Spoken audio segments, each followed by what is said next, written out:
நண்பர்களே, அனைவருக்கும் இனிய மாலை வணக்கம்.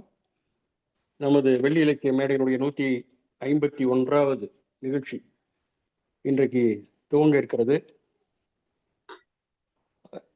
முதல் நிகழ்வாக அம்மா ரமணி பாலசாமி அவர்களை தமிழ் வாழ்த்து பாடி துவக்கி வைக்குமாறு அன்போடு கேட்டுக்கொள்கிறேன்.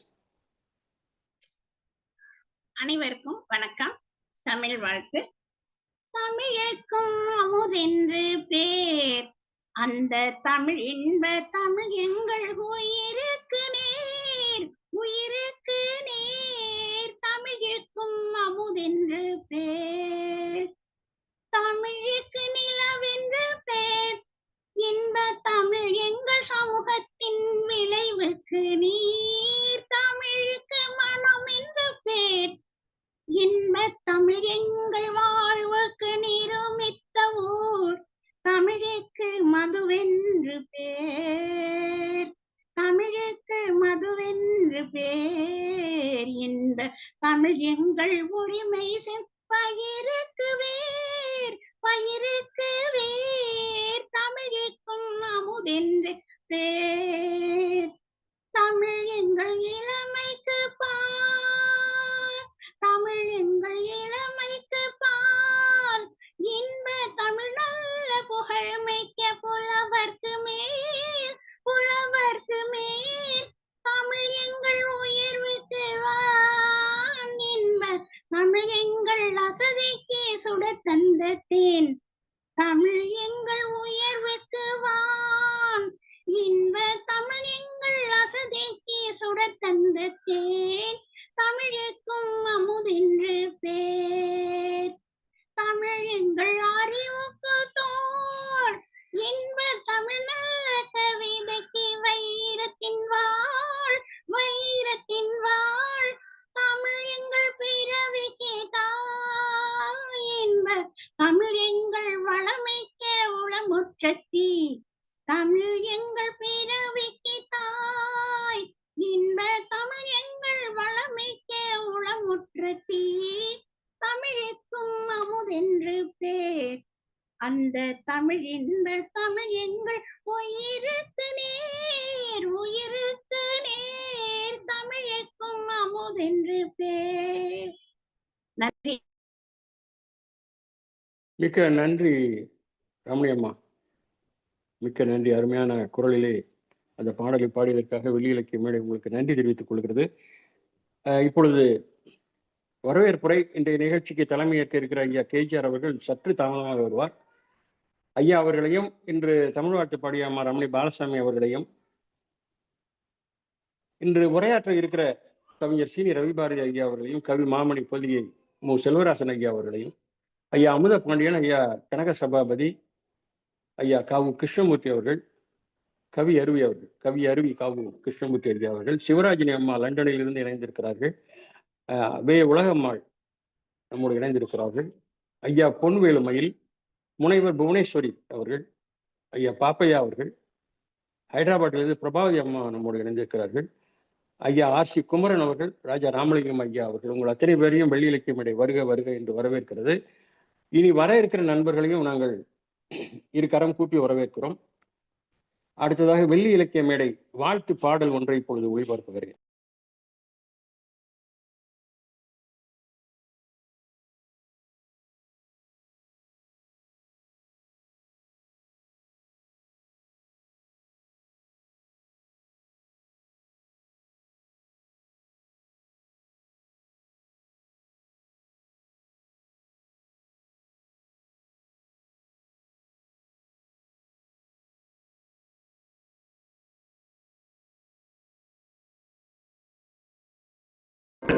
வணக்கம். வெள்ளி இலக்கிய மேடை வாழ்த்து பாடல். இந்த பாடலை எழுதியவர் எங்கள் அன்பு திரு கு மாப்பா கபிலன் அவர்கள்.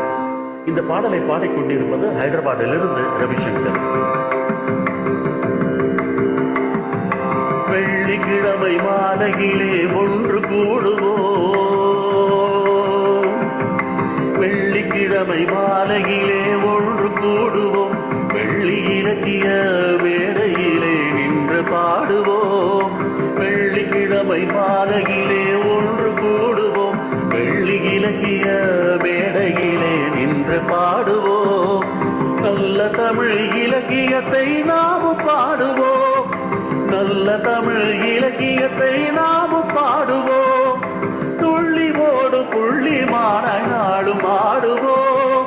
நல்ல தமிழ் இலக்கியத்தை நாமும் பாடுவோம். துள்ளி ஓடு புள்ளி மாநாளும் ஆடுவோம். வெள்ளிக்கிழமை மாலையிலே ஒன்று கூடுவோம். வெள்ளி இலக்கிய மேடையிலே நின்று பாடுவோம்.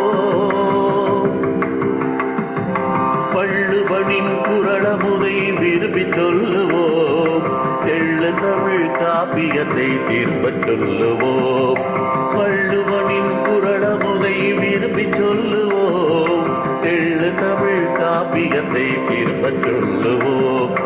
வெல்லும் தமிழை உலகின் காதில் கொண்டு செல்லுவோம். வெல்லும் தமிழை உலகின் காதில் கொண்டு செல்லுவோம். நல்ல தமிழ் வாடும் என உறக்க சொல்லுவோம். நல்ல தமிழ் வாடும் என உறக்க சொல்லுவோம். வெள்ளிக்கிழமை மாலையிலே ஒன்று கூடுவோம். வெள்ளி இலக்கிய மேடையிலே நின்று பாடுவோம். கம்பநாடன் சொல்லாடலை கேட்டு ரசிப்போம்.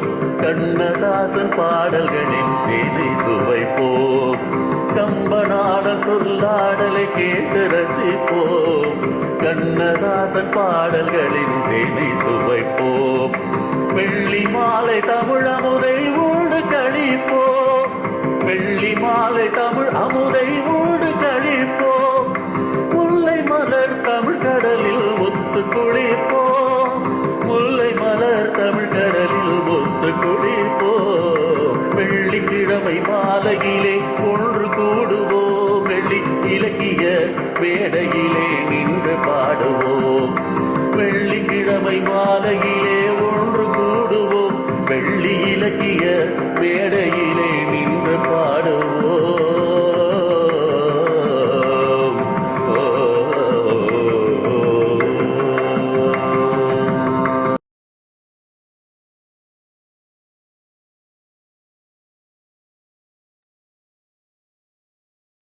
பாடலை மிக சிறப்பாக எழுதி கொடுத்த கவிஞர் குமாப்பா கபிலன் அவர்களுக்கும், பாடலை சிறப்பாக பாடி கொடுத்த ஹைதராபாத் ரவிசங்கர் அவர்களுக்கும் எங்களுடைய நன்றியை தெரிவித்துக் கொள்கிறோம்.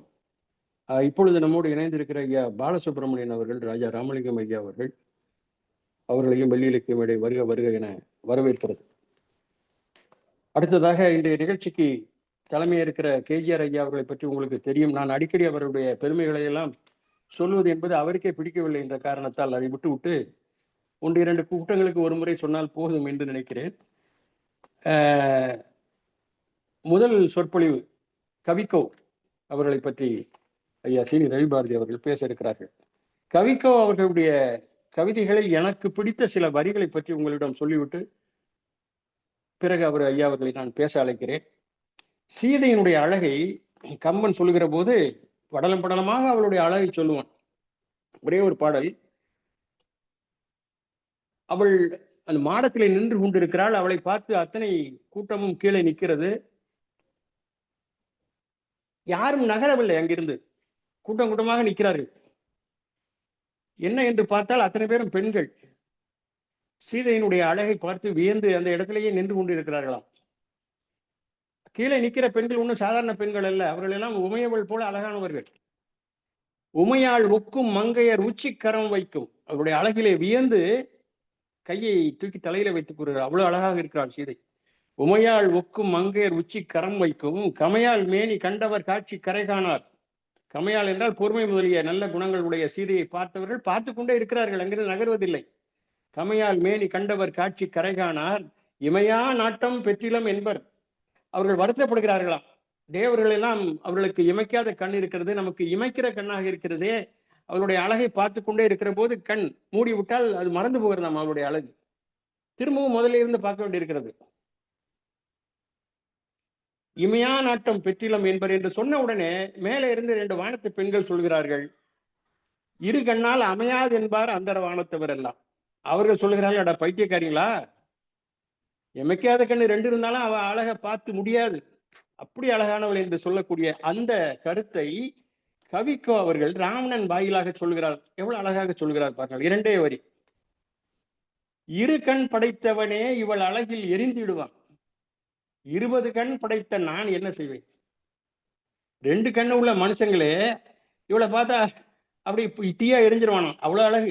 2 கண் படைத்தவனே இவள் அழகில் எரிந்திடுவான், 20 கண் படைத்த நான் என்ன செய்வேன் என்று ராவணன் கேட்பது போல ஒரு 2 வரிகளில் அருமையாக கவிக்கு கொடுத்திருப்பார். அது மாத்திரமல்ல, நேற்று பாராளுமன்றத்தில் ஒரு ஒரு அங்குள்ள உறுப்பினர் ஒருவர் பேசுகிறார். சமீபத்தில் நடந்த ஒரு செய்தியை பற்றி அங்கு விவாதம் நடந்து கொண்டிருக்கிறது. அப்பொழுது தமிழ்நாட்டினுடைய பெருமையை சொல்வதற்காக அவர் சொல்கிறார், கங்கை கொண்ட சோழன், அதனுடைய பொருள் தெரிகிறதா, கங்கை வென்றவர்கள் நாங்கள் என்று பெருமையாக சொன்னார்கள். இவர் சொல்கிறார் கவிக்கோ, அதில் ஆழமாக நான் போகவில்லை, அதில் அரசியல் இருக்கிறது என்ற காரணத்தால் இந்த வார்த்தையை சொன்னார்கள். கங்கை கொண்டவன் என்றால் கங்கையை வென்றவன் தமிழன் என்று ஒரு உறுப்பினர் சொன்னார். கவிக்கோ சொல்கிறார், கங்கை கொண்டவன் தான் இன்று காவிரியையும் இழந்துவிட்டு கையை பிசைந்து நிற்கிறான். கங்கை கொண்டவன் தான் இன்று காவிரியையும் இழந்துவிட்டு கையை பிசைந்து நிற்கிறான் என்று ஏளனம் செய்வார் கவிக்கோ. இன்னொன்றையும் சொல்கிறார், இலக்கியத்தை கண்டு நடுங்குகிறீர்களே என்று ஒரு நையாண்டியாக ஒரு செய்தியை சொல்கிறார் மக்களுக்கு. 10 பாட்டு என்றால் பதறுகிறோம், திரைப்படத்தில் குத்துப்பாட்டு என்றால் குதூகலமாய் ஆடுகிறோம். இலக்கியத்தையும் பயில வேண்டும் என்று சொல்வதற்காக 10 பாட்டு என்றால் பதறுகிறோம், திரைப்படத்தில் குத்துப்பாட்டு என்றால் குதூகலமாய் ஆடுகிறோம். பாரதியார் சொன்னார் அல்லவா, தெருவெங்கும் தமிழ் முழக்கம் செழிக்கச் செய்வோம் என்று பாரதி சொன்னார் அல்லவா. கவிக்கோ சொல்கிறார், தெருவெங்கும் தமிழ் முழக்கம் செழிக்கச் செய்வோம் என்ற பாரதியே வந்து பார், இப்போது தமிழ் தெருவில் தான் நிற்கிறது என்கிறார். ஒரு நகைச்சுவை கலந்த ஒரு சமுதாயத்தில் மேல் அவர் தெரிக்கின்ற ஒரு சாடல். அதே போல சிலப்பதிகாரத்தை சுருக்கமாக சொல்கிறார்.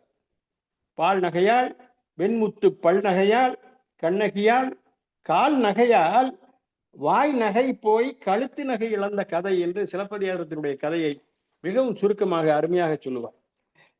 இப்பொழுது கவிக்கோ அவருடைய பெருமையை பற்றி அவருடனே வெகு நாட்கள் அவருடைய பயணம் செய்தவர் ஐயா சி டி ரவிபாரதி அவர்கள். அது ஒரு கிராமத்து குயில், சிந்தனை சிற்பி, மக்கள் கவிஞர். இதெல்லாம் பாரதி ராஜா படத்துல பாரதி ராஜா சொன்ன மாதிரி இருக்கா? இதெல்லாம் ஒண்ணும் இல்லை. இதையெல்லாம் சி டி ரவிபாரதி ஐயா அவர்களுக்கு பல அமைப்புகள் கொடுத்த விருதுகள். கிராமத்து குயில், சிந்தனை சிற்பி, மக்கள் கவிஞர். இதெல்லாம் எங்க கொடுத்தாங்கன்னு சொல்லுங்க ஐயா, நானும் கேட்டு வாங்கிக்கிறேன். நல்லா இருக்கியா? கிராமத்து குயில் ரொம்ப அருமையா இருக்கு.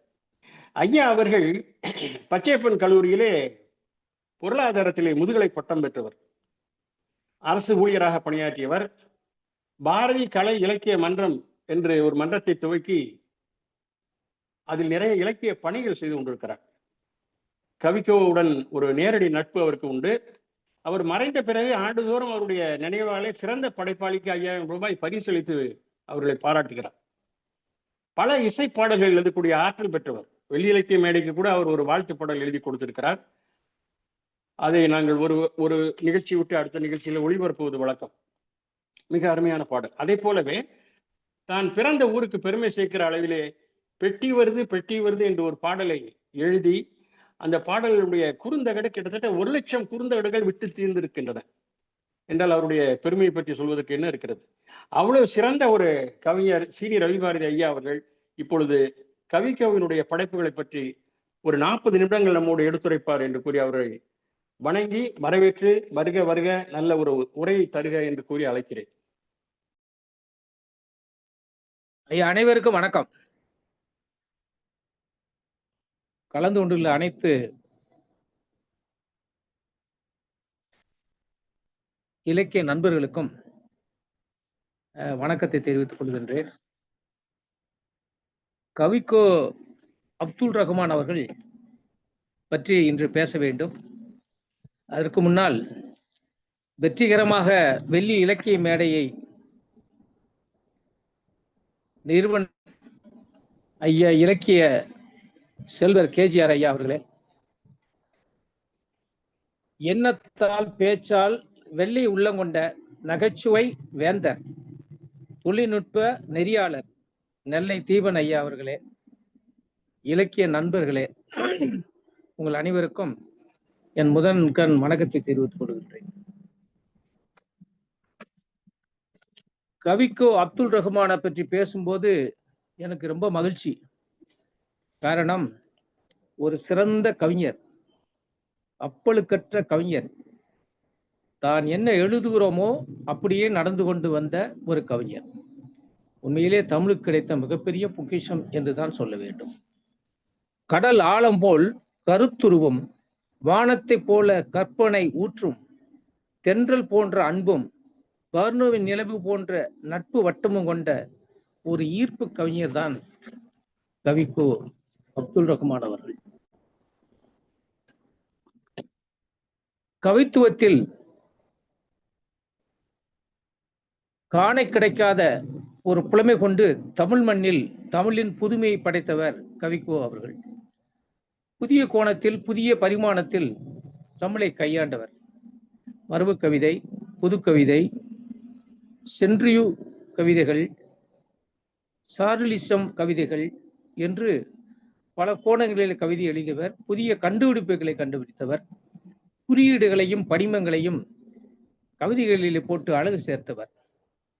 முத்தமிழ் வளர்த்த மதுரையில் பிறந்து வைகையில் விளையாடி வானம்பாடியாக பறந்து குடியாத்தம் வந்து தமிழ் பேராசிரியராக பணியாற்றி பல கவிஞர்களை உருவாக்கி பின்பு சென்னை வந்து தமிழ் சிம்மாசனத்தில் அமர்ந்தவர் கவிக்கோ அவர்கள். கலைஞரோடு நெருக்கமானவர். கலைஞரை சொல்லுவார், ஒரு வெகுமானம் வேண்டும் என்றால் நான் ரகுமானைத்தான் கேட்பேன் என்பார். அவ்வளவு சிறப்பான மனிதர். அவர் வாழ்ந்த திருவான்மையில் நாங்கள் பாரதி கலை இலக்கிய மன்றம் ஒன்றை நடத்தி கொண்டிருந்தோம். அப்பொழுது அவரை சந்தித்து எங்கள் விழாவுக்கு வர வேண்டும் என்று கேட்டோம். அப்பொழுது அவர் சொன்னார், இந்த திருவான்மையூர் பகுதியிலே நான் வசிக்கின்ற பகுதியிலே ஒரு இலக்கிய அமைப்பு வேண்டும் வருடம் என்று சொன்னார். அதே போல கவிதை சிறகுகள் என்ற ஒரு அமைப்பை திருவான்மையூரிலே அமைத்து அந்த அடையார் இளைஞர் ஹாஸ்டலிலே அது நடந்து கொண்டிருந்தது. அப்பொழுது பட்டுராச பாரதி, நான், சொர்ண பாரதி போன்றவரெல்லாம் இருந்து அந்த அமைப்பை வெகு சிறப்பாக நடத்தி கொண்டு வந்தோம். இன்னும் நடந்து கொண்டு இருக்கிறது. அவர் ஆண்டுதோர் வந்து நல்ல கவிஞர்களுக்கு 5000 ரூபாய் பரிசு கொடுத்து பாராட்டுவார். அதற்கு பின்னால் அவர் மறைந்த பின்னால் அந்த பரிசை ஒரு 5 வருடம் நான் கொடுத்து வந்தேன். அதற்கு பின்னால் அவர்கள் உறவினர்கள் அதை ஏற்றுக்கொண்டார்கள். அப்படி அன்பு நட்பு பழகக்கூடியவர். எனது மகள் திருமண வரவேற்பில் என் கவிதை தொகுப்பு உள்ளே நெருப்பு என்ற புத்தகத்தை வெளியிட்டேன். அப்பொழுது ஒரு கவிஞர்களுக்கு 5000, 15 கவிஞர்களுக்கு 75,000 கொடுத்து வழங்கினோம். அவர்தான் வழங்கினார். அதோட வேலவந்தன் அவர்களும் கவிஞரும் இருந்தார்கள். சிறப்பான ஒரு நிகழ்வு. ஒரு சாதாரண மனிதன் கூட்டது கூட என் கூட வந்து எங்களுக்கு சிறப்பு கொடுத்தார் என்பதுதான் மிக பெருமை. அதுவே தமிழ்நாடு வக்போர்டு வாரியத்தில் தலைவராக இருந்து கலைஞர் உதவியால் பல நலத்திட்டங்களை செய்தவர். வெளிநாடுகளுக்கு சென்று பட்டிமன்றம், கவிதைகள், கவியரங்குகள் கலந்து கொண்டு இந்த வெளிநாட்டில் இருக்கக்கூடிய பல்கலைக்கழகத்தில், அதாவது தமிழ் இருக்கைக்காக 10 லட்சம் கொடுத்து இருக்கையை செய்தவர். அப்படிப்பட்ட தமிழ் தொண்டு செய்தவர்.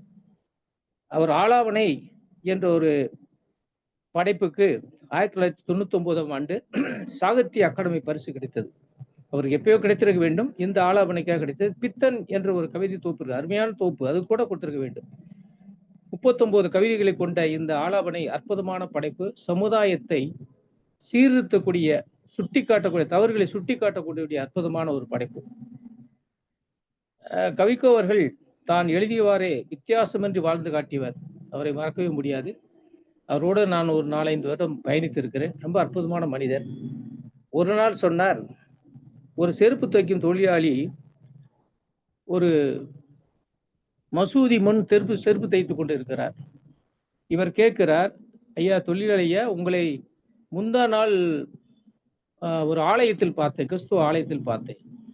நேற்று இந்து கோயிலில் பார்த்தேன், இன்று முஸ்லிம் மசூதியில் பார்க்கிறேன் என்று சொல்லுகிறார். இப்படி ஒவ்வொரு இடமாக செல்கிறீர்கள் என்று கேட்டதற்கு அவர் ஒரே வார்த்தை அந்த செருப்பு தைக்கும் தொழிலாளி சொல்லி இருக்கிறார், ஐயா எல்லாம் சாமி தானே ஐயா, எல்லா சாமியும் ஒண்ணு தானையா அப்படின்னு சொல்லியிருக்காரு. அப்படி சொன்னோன்னே அப்போ ஒரு வார்த்தை சொல்லிருக்காரு கவிக்கோ, அந்த செருப்பு தொழில் என்னை செருப்பால் அடித்தது போல இருந்தது. என்றால் மதங்களால் பிரிந்து கிடக்கிறோம், அந்த தொழிலாளி அவனு எல்லா மதமும் ஒன்றுதான், எல்லா கடவுளும் ஒன்றுதான் என்று சொல்லியது ஒரு அற்புதமான கருத்தை. இப்படி பல கருத்துக்களை அவரோடு இருக்கும்போது பகிர்ந்து கொண்டோம். அடுத்தபடியாக அவருடைய கவிதைகளை ஒன்றாக முடிந்த அளவுக்கு எவ்வளவு சீக்கிரமா சொல்ல முடியுமோ என்னால் சொல்லுகிறேன். முதல்ல நம்முடைய சமூக சிந்தனை ரொம்ப அதிகம் அவருக்கு. சமூக சிந்தனையில ரொம்ப ஆழங்காலப்பட்டவர். அதை நேரடியாக சொல்லுவார். அதாவது காலங்காலமாக நமது பெண்களுக்கு எதிராக நடக்கும் வன்முறைகள், அராஜகங்களை பற்றி பாரதி, பெரியார், திருவிக்கா, பாரதிதாசன் போன்றவர்கள் எல்லாம் கண்டித்து இருக்கிறார்கள். பெரிய பெரிய தலைவர்கள் எல்லாம் கண்டித்து வந்திருக்கிறார்கள். ஆனால் கவிக்கோ அவர்கள் ஒரு புதுமையாக கண்டிப்பார். அவருடைய கவிதையை பாருங்கள். பெண்ணே, இது ஒரு ஒப்புதல் வாக்குமூலம், அவர் கொடுத்திருக்கிற ஒப்புதல் வாக்குமூலம். பெண்ணே, அடிநாள் தொட்டு உன்னை எரித்த நெருப்புகளிலிருந்து விசுரூபம் எடுத்து எழுந்து நிற்கிறாய். நீதி தேவன் சபையில் சிலம்புகளை உடைப்பதற்காய் சினத்தோடு வந்து நிற்கிறாய். உன் காயங்களே வாய்களாக, உன் கண்ணீர் துளிகளே வார்த்தைகளாக வாதாடுகிறார் நீ. நாம் குற்றவாளிகள் தான், ஒப்புக்கொள்கிறோம். ஆண்கள் நாம் குற்றவாளிகள் தான், ஒப்புக்கொள்கிறோம். பாலூட்டும் தனங்களை கடித்து ரத்தம் குடித்த அட்டைகள் நாங்கள். எவ்வளவு வெகுண்டு சொல்றாரு பாருங்க. பாலூட்டும் தனங்களை கடித்து ரத்தம் குடித்த அட்டைகள் நாங்கள். நீ எங்கள் கண்ணாய் இருந்தாய், நாம் உன் கண்ணீராய் இருந்தோம். நீ எங்கள் ஆடையாய் இருந்தாய், நாம் உன் நிர்வாணமாய் இருந்தோம். நீ எங்கள் சிறகாக இருந்தாய், நாம் உன் கூண்டாக இருந்தோம். நீ கற்பக்கிரகமாய் இருந்தாய், நாம் உன்னை கழிவறையாய் ஆக்கினோம். எங்கள் வெற்றிக்கு பின் நீ இருந்தாய், உன் தோல்விகளுக்கு பின் நாம் இருந்தோம். சக்தியே, காலை தூக்கி ஆடி உன்னை ஜெயித்த வெக்கங்கெட்ட வரலாறு எங்களுடையது.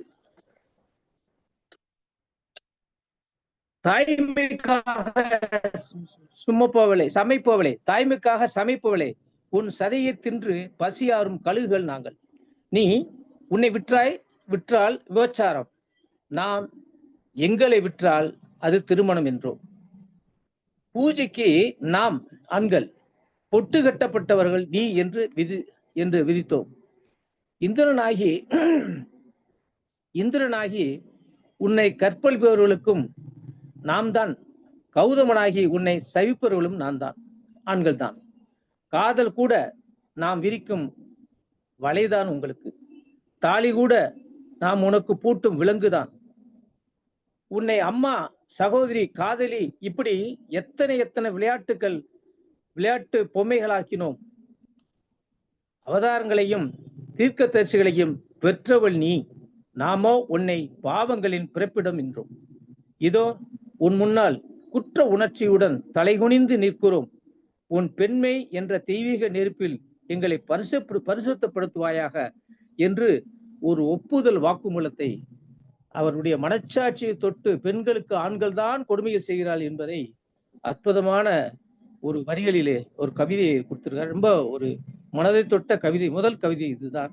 எப்படி இயேசுநாதர் மனித பாவங்களுக்காக ரத்தம் சிந்தினாரோ, அதுபோல கவிக்கோ அவர்கள் பெண்களுக்காக ஒரு ஒப்புதல் வாக்குமூலம் செய்திருக்க, இனிமேல் அதை செய்ய மாட்டோம் என்று அந்த ஒப்புதல் வாக்குமூலத்தை கொடுத்திருக்கார். அற்புதமான கவிதையை நான் ரொம்ப ரசித்து படித்தேன்.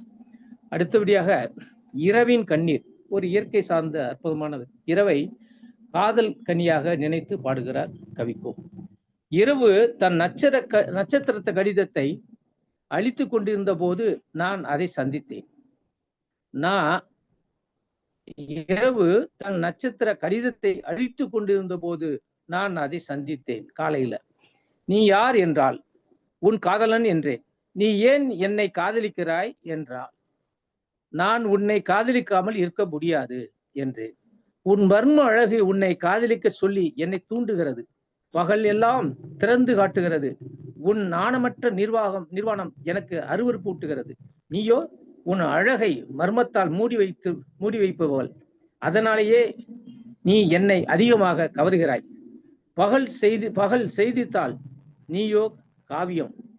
பகல் வெறும் கூச்சல், நீயோ அத்த கற்பகம் உடைய மௌனம். பகல் அம்பலம், நீயோ ரகசியங்களால் ஆனவள். நீ அறிய முடியாதவள், அதனால்தான் உன்மேல் எனக்கு காதல். இந்த நட்சத்திர கடிதத்தை ஏன் அளிக்கிறாய்? இது எனக்கு நீ எழுதிய கடிதம் அல்லவா என்றேன். நட்சத்திரங்களை எழுத்துக்கள் அல்ல, அது என் கண்ணீர் துளிகள் என்றாள். உனக்கென்ன துயரம் என்றேன். பகல் நாடக மேடை, மனிதர்கள் அதிகம் வேடம் தரித்து உலாவுகிறார்கள். நான் அவர்களின் வேடங்களையும் அந்தரங்க அறையாக இருக்கிறேன் என்றான். பகலில் அவர்களால் ஏமாற்றப்படுபவர்களை நினைத்து நான் அழுகிறேன் என்றாள். உறக்கம் என்ற சுகமான ஓய்வை தருவல் நீ அல்லவா என்றேன். உண்மைதான், ஆனாலும் என்னாலும் உறங்க முடியாது.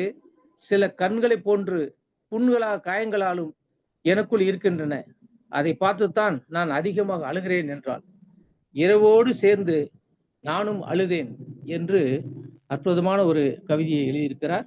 அந்த இயற்கையை, அதாவது நட்சத்திரங்களை பார்த்து, இயற்கையை பார்த்து ஒரு அற்புதமான ஒரு கண்ணியை காதலிக்க என்பது போல இரவு மனித பாவங்களை நினைத்து அழுவதை தான் காதலி அழுவதாய் நினைத்து கவிஞரும் அழுகிறார். அப்படிப்பட்ட ஒரு கவிதை, அற்புதமான படைப்பு. அடுத்தபடியாக ஆறாவது அறிவு. ஆறாவது அறிவை பற்றி அவர் சொல்லுகிறார். உயிரினங்களில் மனிதன் மட்டும்தான் ஆறாவது அறிவை பெற்றிருக்கிறான். அதற்காக அவன் பெருமைப்படுகிறான். ஆனால் உயிரினங்களில் மனிதன் மட்டும்தான் கவலைப்படுகிறான். ஆறாவது அறிவு என்பது அவன் சுமக்கும் சிலுவையா என்று கேட்கிறான். மனிதன் மட்டும்தான் அழுகிறான். ஆறாவது அறிவு என்பது காயமோ? உயிரினங்களில் மனிதன் மட்டும்தான் பாவம் செய்கிறான். ஆறாவது அறிவு என்பது சாத்தானின் எச்சிலோ? உயிரினங்களில் மனிதன் மட்டும்தான் பிச்சை எடுக்கிறான். ஆறாவது அறிவு என்பது தரித்திரமோ? உயிரினங்களில் மனிதன் மட்டும்தான் சக மனிதர்களை தீண்ட தகாதவன் என்கிறான். உயிரினங்களில் மனித திருத்துவதற்கு, உயிரினங்களில் மனிதனை திருத்துவதற்காக தூதர்களும் அவதாரங்களும் வேதங்களும் நீதி நூல்களும் தேவைப்படுகின்றன. ஆறாவது அறிவு பெருமையா சிறுமையா என கேள்வி இருக்கிறார். அற்புதமான ஆறாவது அறிவை பயன்படுத்தாமல் இன்னும் விலங்கினமாக மனிதனை சுட்டி காட்டுகிறது இந்த கவிதை. அடுத்தபடியாக, நான் யார்? மகனே என அழைக்கிறாள் தாய். மகனே என அழைக்கிறாள் தாய். நான் மகனாகிறேன். தம்பி என்று அழைக்கிறாள் அன்னை. நான் தம்பி என்று அழைக்கிறாள் அண்ணன். நான் தம்பி ஆகிறேன். அண்ணா என்று அழைக்கிறாள் தங்கை. நான் அண்ணாவாகிறேன். அத்தான் என அழைக்கிறாள் மனைவி. நான் அத்தான் ஆகிறேன். ஒவ்வொரு அழைப்பிற்கும் உண்மையாக நான் நடக்கிறேனா? ஒவ்வொரு அழைப்பிற்கும் நான் உண்மையாகத்தான் நடக்கிறேனா? நான் நடிக்கிறேனா? வாழ்க்கை என்ற ஒரே நாடகத்தில் எனக்கு எத்தனை பாத்திரங்கள்! ஒவ்வொரு பாத்திரமாகும் போதும் அதற்கேற்ற வசனத்தை பேசுகிறேன். எனக்கென்று ஒரு சொந்த பெயர் உண்டா தெரியவில்லை. ஒவ்வொரு பெயருக்கும் ஒரு வேஷம் தரிக்கிறேன். என் வடிவம் எது? என் உண்மை வடிவம் எது தெரியவில்லையே. உண்மையில் நான் யார்? வேஷங்களின் கதம்பமா, பெயர்களின் மொத்தமா? என் ரத்தத்தில் ஒலிக்கிறது ஒரு கும்பலின் கூச்சல். என்னை நான் எப்படி நிரூபிப்பது? எப்படி என்று மனிதர்கள் ஒவ்வொருவரும் வேஷம் போட்டுக்கொண்டு நாடகத்தை நடத்தி கொண்டிருக்கிறார்கள். அதை படம் பிடித்து காட்டுவதாக மனிதர்கள் இத்தனை நிறங்களா என்று காட்டுகிறார் கவிக்கோ அவர்கள். அடுத்தபடியாக பற்று பரவு என்று ஒரு கவிதை.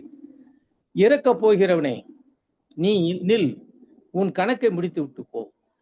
இறக்கப் போகிறவனே நில், உன் கணக்கை முடித்து விட்டு போ.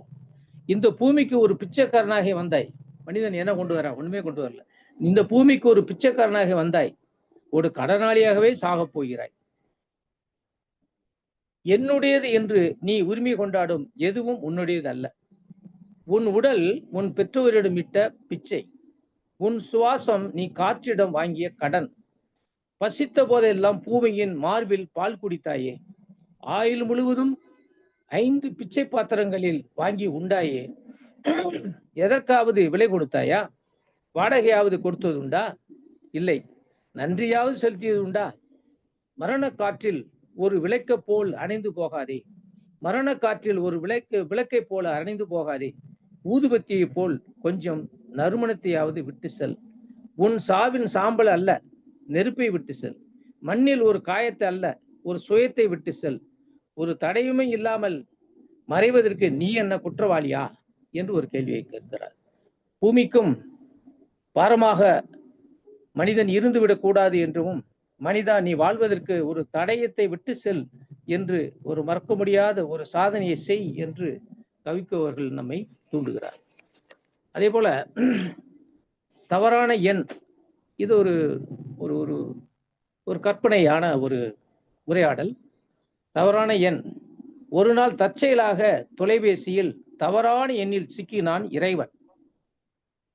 என்ன ஆச்சரியம் இறைவா, என்ன ஆச்சரியம் இறைவனா, நீ தேடினால் கிடைப்பதில்லை, இப்படித்தான் எதிர்பாராத வகையில் சிக்கிக் கொள்ளுகிறாய். தொலைபேசியை வைத்து விடாதே, சில கேள்விகள் உன்னிடம் கேட்க வேண்டும். இங்க இறைவனிடம், ஏதேன் தோட்டத்தில் விளக்கப்பட்ட கனியை ஏன் வைத்தாய்? அதனாலதானே சாபம் வந்தது உண்டு. ஏதேன் தோட்டத்தில் விதிக்கப்பட்ட கனியை ஏன் வைத்தாய்? உனக்கு பணிய மறுத்த சாத்தானை எங்கள் எதிரியாக ஆக்கினார். சாத்தானை அழித்திருக்கலாமே, ஏன் எங்களுக்கு எதிரியாய் படைத்தாய்? இங்கே என்ன நடக்குது பார். இதோ உனக்கு வீடு கட்டுவதற்காக உன் வீட்டை இடிக்கிறார்கள் மூடர்கள். அதான் பாபர் மசூதி. இதோ உனக்கு வீடு கட்டுவதற்காக உன் வீட்டை இடிக்கிறார்கள் மூடர்கள். அன்பு என்றால் இந்த பகை யார்? நீ சாந்தி என்றால் இந்த வெறி யார்? நீ ஆனந்தம் என்றால் இந்த துயரம் யார்? நீ உண்மை என்றால் இந்த பொய் யார்? நீ ஒளி என்றால் இந்த இருள் யார்? இன்னும் எதற்காக பூக்களை நீ உண்டாக்கி கொண்டே இருக்கிறாய்? பூமியில் இன்னும் எதற்காக நீ பூக்களை உண்டாக்கி கொண்டே இருக்கிறாய்? இன்னும் எந்த நம்பிக்கையில் குழந்தைகளை அனுப்பி கொண்டே இருக்கிறாய்? அத்தனை மதங்கள் என்று ஆறுகள் கடலில் தான் கலக்கிறது என்பதை யார் உணர்வார்கள்? நீ இந்துவா, முஸ்லிமா, கிறிஸ்தவனா? ராங் நம்பர் என்று துண்டிக்கப்பட்டது. இப்படி ஒரு கற்பனை கவிதை. கடவுளை பார்த்து கேட்க வேண்டும் என்று கேட்டுவிட்டார். கடவுள் உலகில் இருக்கிறாரா இல்லையா, ஏன் இத்தனை அநீதிகள் நடக்கிறது என்பதை கவிஞர் அருமையாக சுட்டி காட்டுகிறார். அடுத்தபடியாக போட்டி என்ற ஒரு கவிதை. அதாவது இயற்கையோட போட்டி ஓடுகிறார். எனக்கும் வானத்திற்கும் போட்டி நடந்தது. நான் புன்னகையை எடுத்து வைத்தேன், அது வைகரையை எடுத்து வைத்தது. அதாவது இயற்கையாக மனித சமூகத்தில் இருக்கக்கூடிய உண்மையும் இயற்கையினுடைய உண்மையையும் எடுத்து காட்டக்கூடிய ஒரு அற்புதமான கவிதை. நான் புன்னகையை எடுத்து வைத்தேன், அது வைகரையை எடுத்து வைத்தது. நான் கண்ணீரை எடுத்து வைத்தேன், அது மழையை எடுத்து வைத்தது. நான் வியர்வை எடுத்து வைத்தேன், அது நட்சத்திரங்களை எடுத்து வைத்தது. நான் காதலை எடுத்து வைத்தேன், அது நிலாவை எடுத்து வைத்தது. நான் எண்ணங்களை எடுத்து வைத்தேன், அது மேகங்களை எடுத்து வைத்தது. நான் கவிதையை எடுத்து வைத்தேன், அது வானவில்லை எடுத்து வைத்தது. நான் உறக்கத்தை எடுத்து வைத்தேன், அது ஒளியை எடுத்து வைத்தது. நான் சந்தேகங்களை எடுத்து வைத்தேன், அது கிரணங்களை எடுத்து வைத்தது. நான் பெருமூச்சை எடுத்து வைத்தேன், அது புயலை எடுத்து வைத்தது. இறுதியில் புது புது லட்சியங்களை நோக்கி பயணிக்கும் பாதங்களை எடுத்து வைத்தேன், வானம் தோற்றது என்று ஒரு கவிதை எழுதுகிறார். உண்மையிலே இயற்கைக்கும் மனிதனுக்கும் போட்டி போட்டால் எப்படி இயற்கை தோற்குமா? மனிதன் தோற்க வேண்டும், ஆனால் இயற்கை தோற்றது என்று ஒரு சித்தாந்தத்தை, புதிய சித்தாந்தத்தை இது வைத்திருக்கிறார். அற்புதமான கவிதை இது. அடுத்தபடியாக வீழ்ச்சி. இது வீழ்ச்சி என்றால் என்ன? நாம் பிறந்த போது அழுகிறோம், ஏன் தெரியுமா? நாம் பிறந்த போது அழுகிறோம், ஏன் தெரியுமா? மிக மேலே இருந்து மிக கீழே விழுந்ததற்காக. ஆம், அது விழுந்து நான் இல் விழுந்தோம். அதுவில் அதுவிலிருந்து நான் இல் விழுந்தோம். நானில் விழுந்தோம். ஒளியிலிருந்து இருளில் விழுந்தோம். மௌனத்திலிருந்து சப்தத்தில் விழுந்தோம். அருவத்தில் இருந்து உருவத்தில் விழுந்தோம்.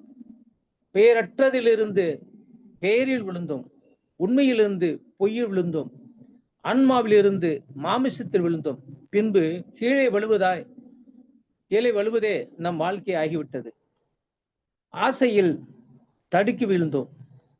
பாசத்தில் வழுக்கி விழுந்தோம், இதயத்திலிருந்து வயிற்றில் விழுந்தோம்.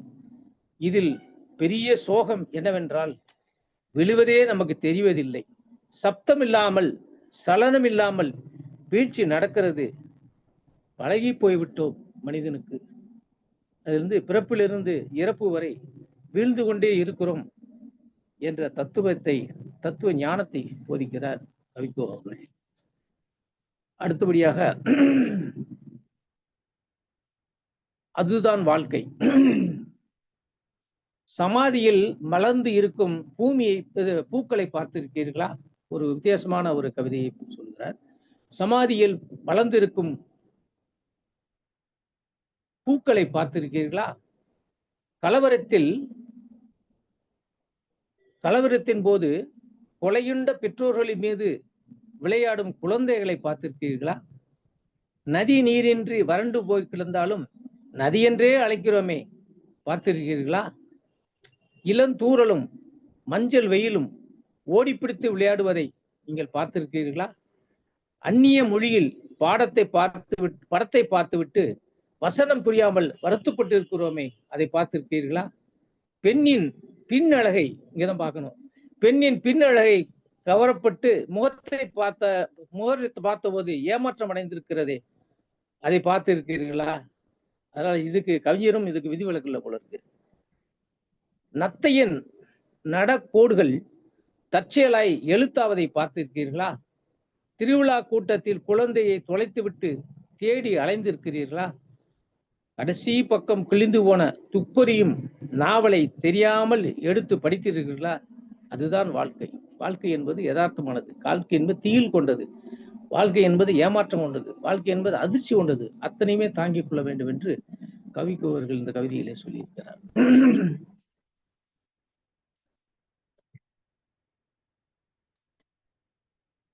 மனித புத்தி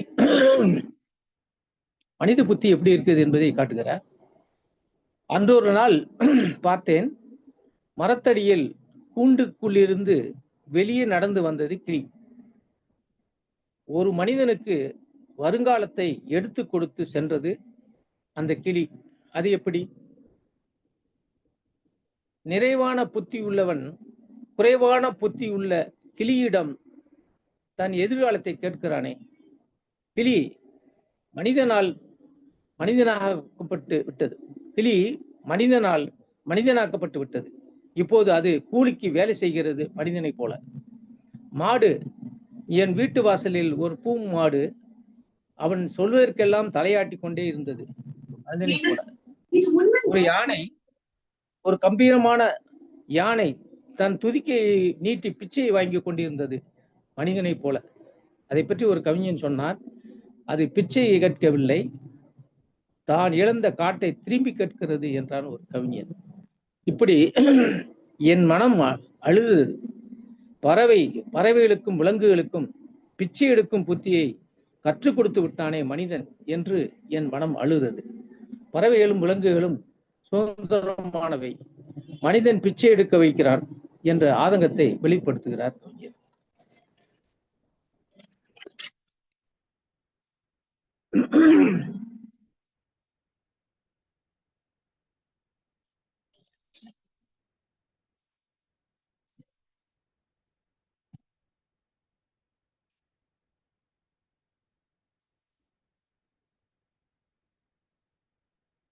இப்படி ஒரு 10 கவிதைகளை உங்களுக்கு அதிலிருந்து எனக்கு பிடித்தமான கவிதைகளை எடுத்து உங்களுக்கு எம்பியிருக்கிறேன்.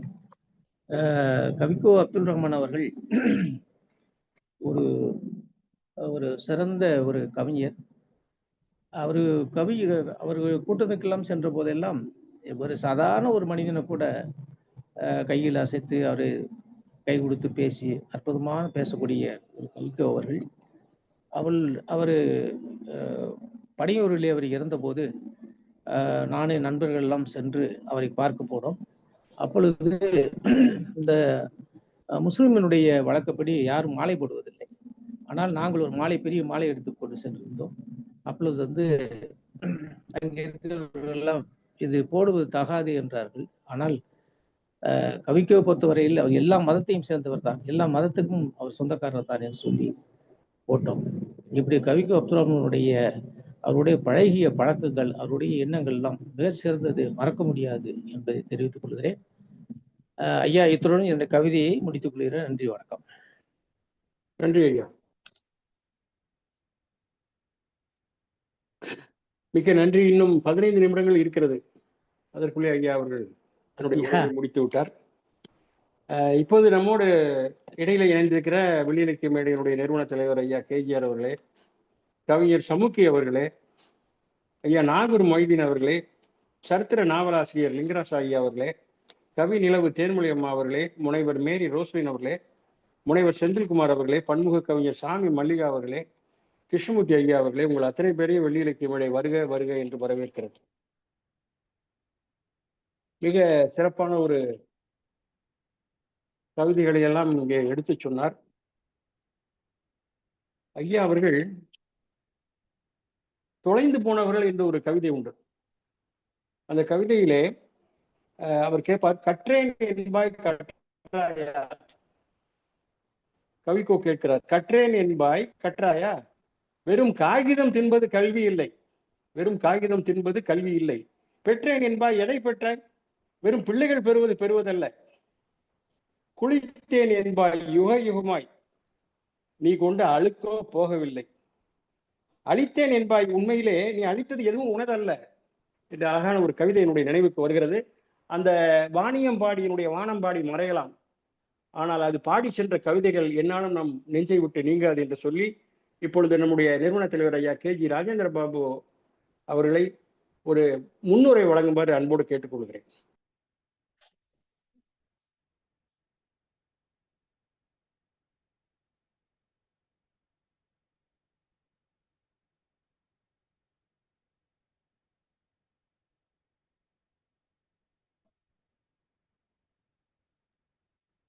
சார்.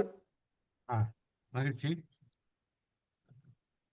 வெள்ளி இலக்கிய மேடை 151வது நிகழ்ச்சியின் சார்பாக கவிக்கோ அப்துல் ரஹ்மான் அவர்கள் குறித்தும் கவிமணி தேசிக விநாயகம் பிள்ளை அவர்கள் குறித்தும் இங்கே நிகழ்ச்சி நடைபெற்றுக் கொண்டிருக்கிறது. நண்பர் சீனி ரவி சத்தமாக பேசுங்க. நண்பர் கவிஞர் சீனி ரவி பாரதி அவர்கள் கேக்குதா?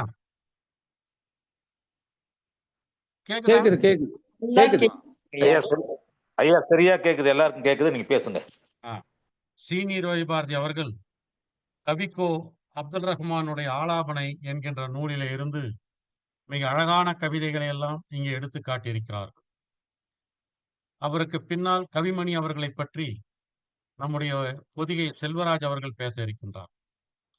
கவிமணி என்று சொன்னால் அது தேசிக விநாயகம் பிள்ளைதான். கவிக்கோ என்று சொன்னால் அது அப்துல் ரஹ்மான் தான்.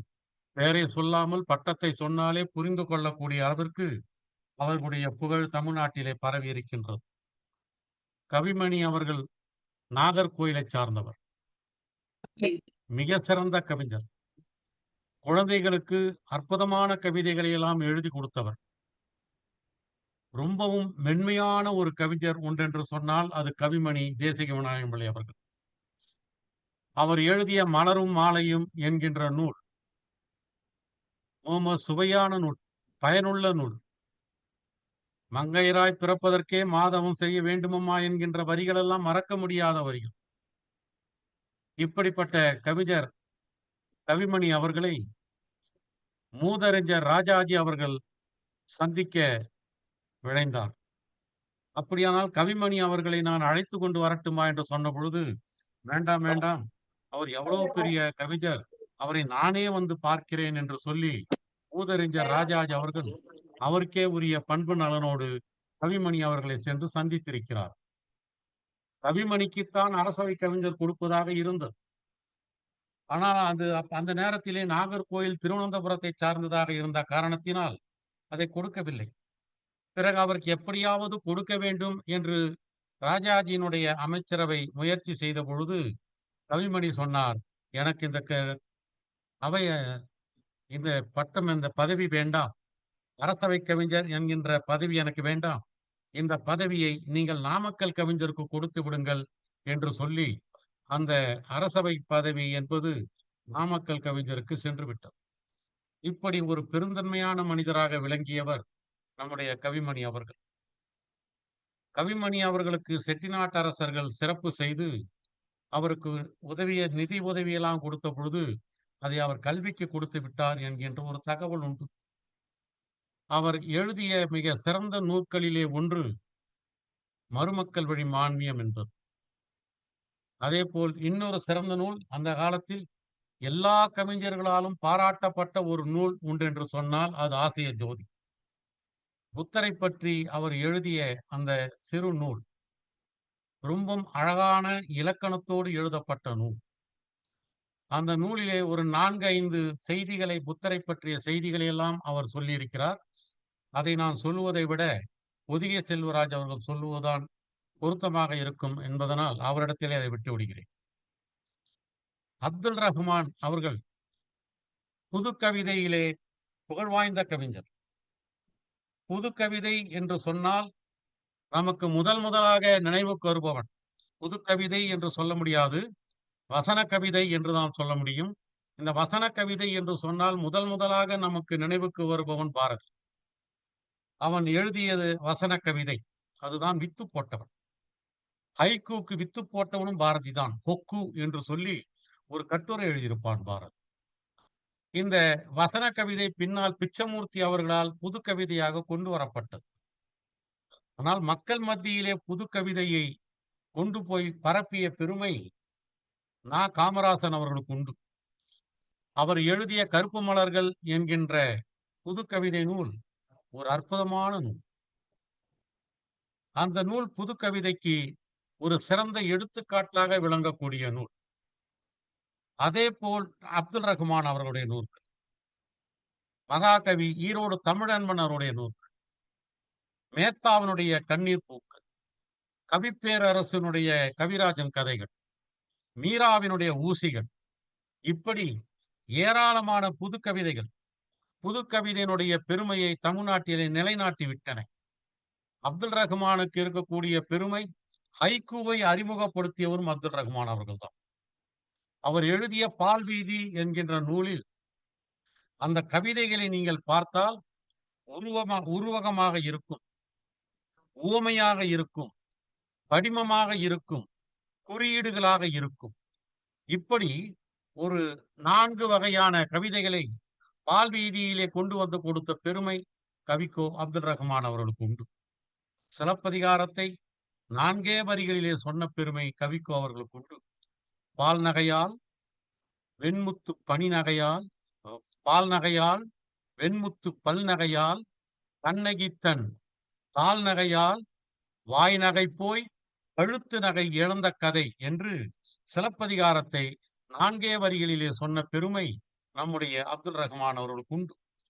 அழகான ஒரு நகத்தை பற்றி அவர் சொல்லுவார்.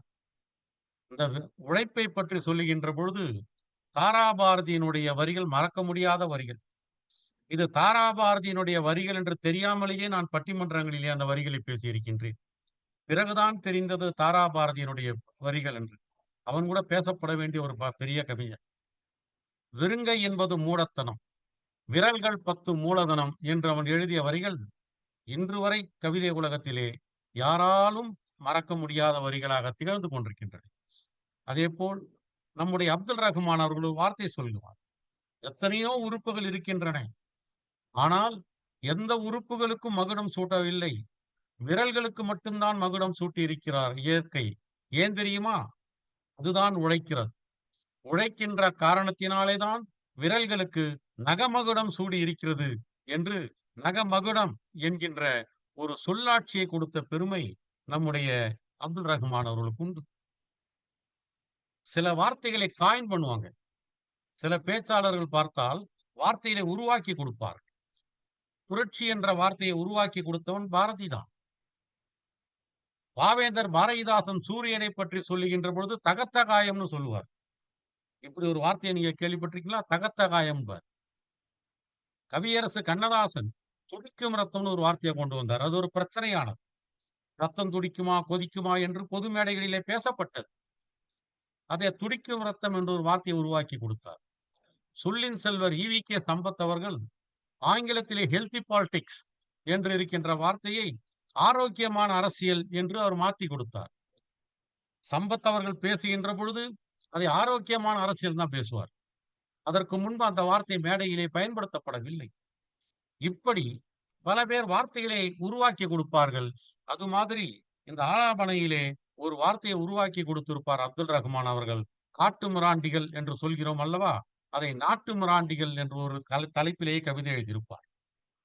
இப்படி ஒரு புதிய வார்த்தைகளை எல்லாம் கொடுத்த பெருமை அப்துல் ரஹ்மான் அவர்களுக்கு உண்டு. கைகளைப் போல் விளங்குகின்ற காரணத்தினாலே தான் தீபங்கள் கோயிலிலே இருக்கின்றன என்று சொல்வார். தீபத்தை பார்த்தால் கைகள் வணங்குகிற மாதிரி தான் இருக்கும். இப்படி பல அரிய செய்திகளை எல்லாம் சொல்வார். தலைகளை புகழாலே அலங்கரியுங்கள், மகுடங்களாலே அலங்கரிக்காதீர்கள், மகுடங்கள் மாறக்கூடியவை.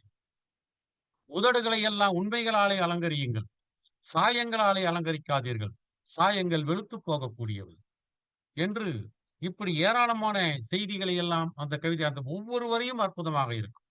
ஆலாபனை நீங்கள் எத்தனை முறை படித்து பார்த்தாலும் அதிலே அந்த சுவை உங்களுக்கு கூடிக்கொண்டே இருக்குமே தவிர கொஞ்சம் கூட இறங்கவே இறங்காது. அப்படியெல்லாம் சொல்லியவர் ஆலாபனையில். அதே போல் ரொம்ப அழகான ஒரு எடுத்துக்காட்டை அவர் சொன்னார். சுவடே தெரியாமல் நீங்கள் போவதற்கு, நீங்க சொன்னீங்க இல்லையா, விளக்கு மாதிரி அணைந்து விடாதீர்கள், ஊதுகுத்தி மாதிரி மனத்தை விட்டு விட்டு போங்கள் என்று அவர் சொல்லுவார். அதை கடைசியில சொல்லுகிற பொழுது சீனி ரவி பாரதி கூட மிக அழகாக சொன்னார். நீங்கள் சுவடுகளே இல்லாமல் போவதற்கு நீங்கள் என்ன குற்றவாளிகளா? என்ன அழகான ஊமை பாருங்க. குற்றவாளி தான் சுவடுகளை விட்டு விடாமல் போவான்.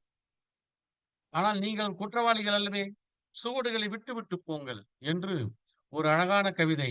இப்படி அந்த ஆலாபனையை நீங்கள் நிறைய படித்தீர்கள். படித்து படிக்க படிக்க படிக்க சுவையாக இருக்கும். இப்படிப்பட்ட கவிதைகளை எல்லாம் இங்கே மிக அழகாக நீங்கள் எடுத்து சொல்லியிருக்கிறீர்கள். நிறைய ஊமைகள் இருக்கும், நிறைய உருவகங்கள் இருக்கும், நாம் எதிர்பாராத திருப்பங்கள் எல்லாம் அந்த கவிதையில் இருக்கும். இப்படிப்பட்ட கவிதைகளை எல்லாம் சீனி ரவி பாரதி அவர்கள் மிக சிறப்பாக எடுத்து சொல்லியிருக்கிறார். அடுத்து நம்முடைய புதிய செல்வராஜ் அவர்கள் இங்கே பேச வருகிறார். வாங்க.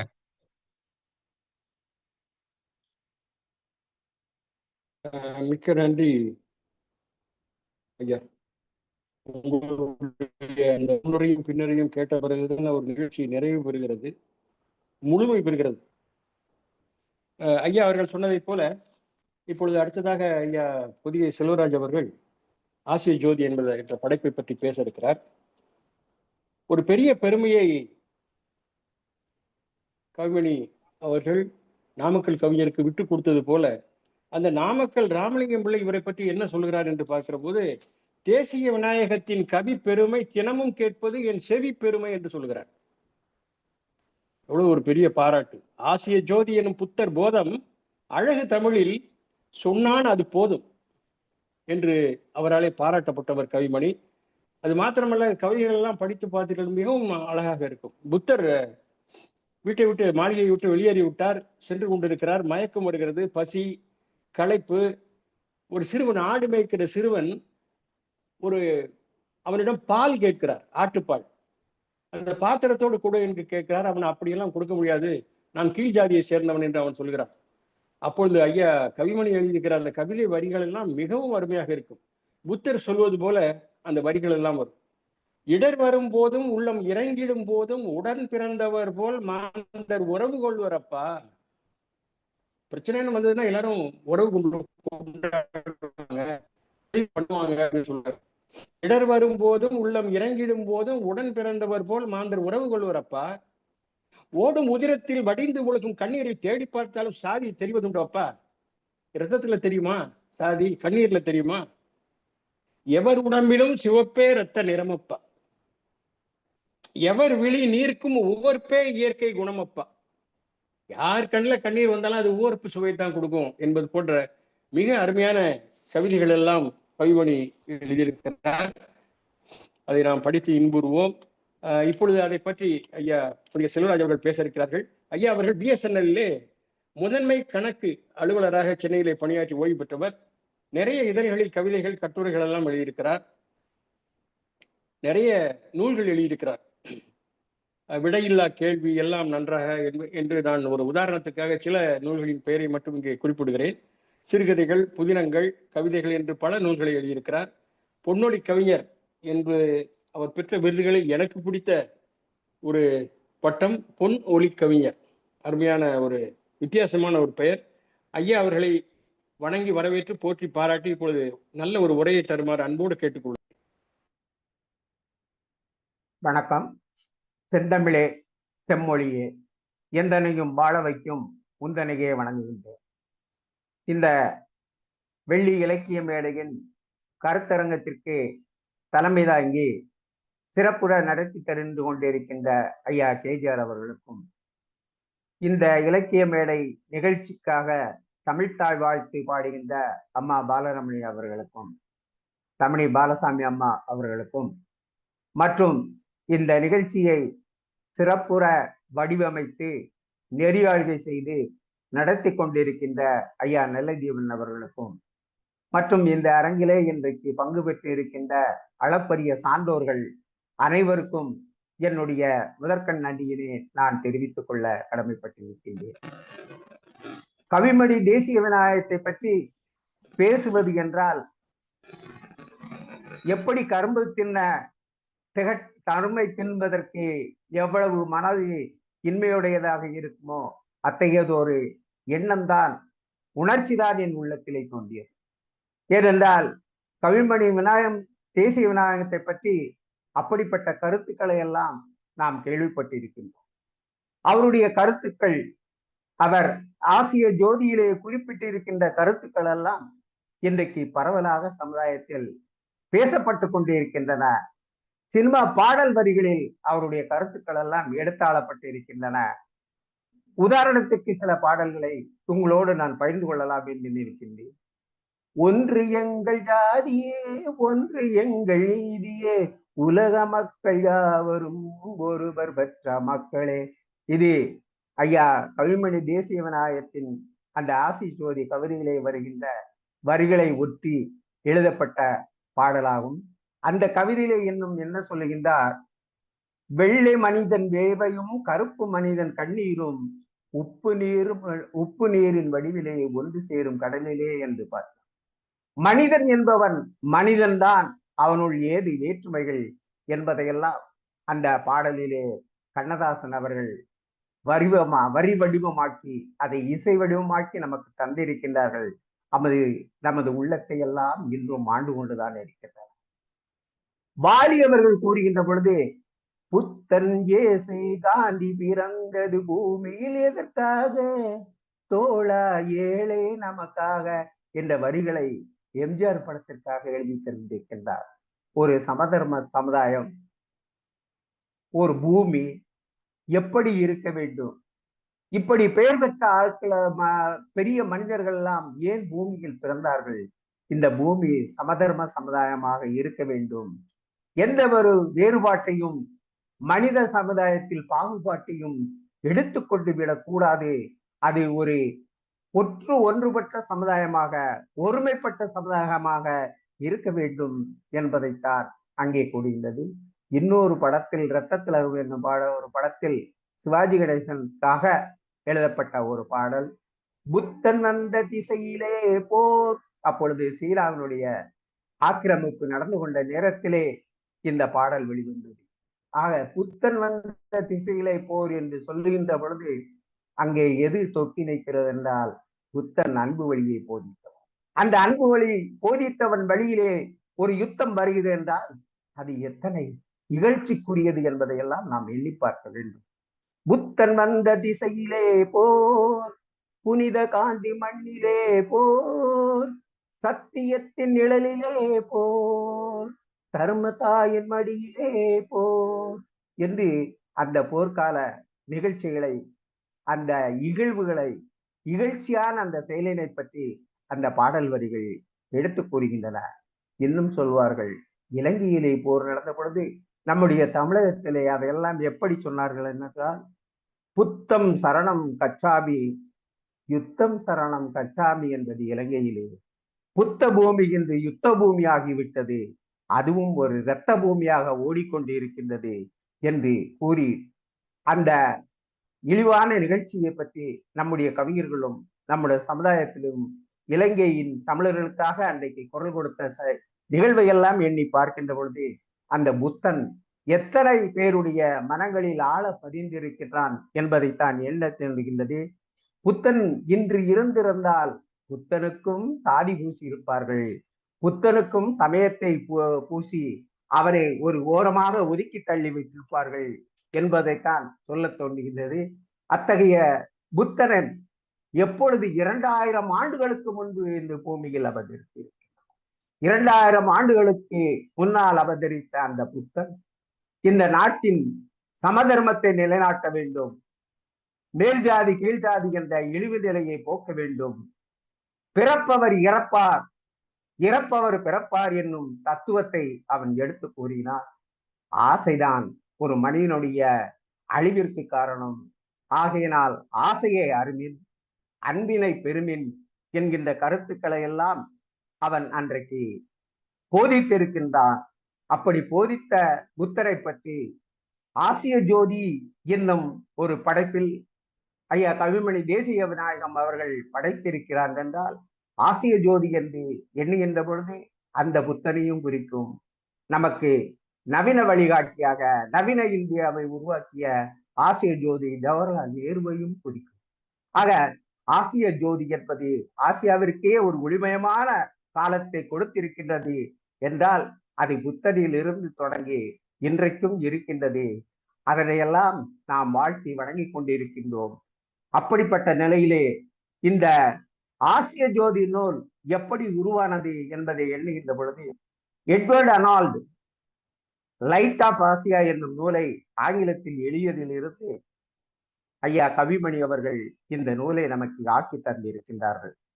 ஐயா கவிமணி அவர்கள் பிறந்தது 27/7/1876 பிறந்து 26/9/1954 வரை தமிழ் பணியாற்றி இருக்கின்றார். தமிழுக்கு தொண்டு செய்திருக்கின்றார். அவருடைய தந்தையார் சிவதானு பிள்ளை, தாயார் ஆதிலட்சுமி அவர்கள். அவர் தேரூர் கன்னியாகுமரி மாவட்டத்தில் இருக்கின்ற ஊர்.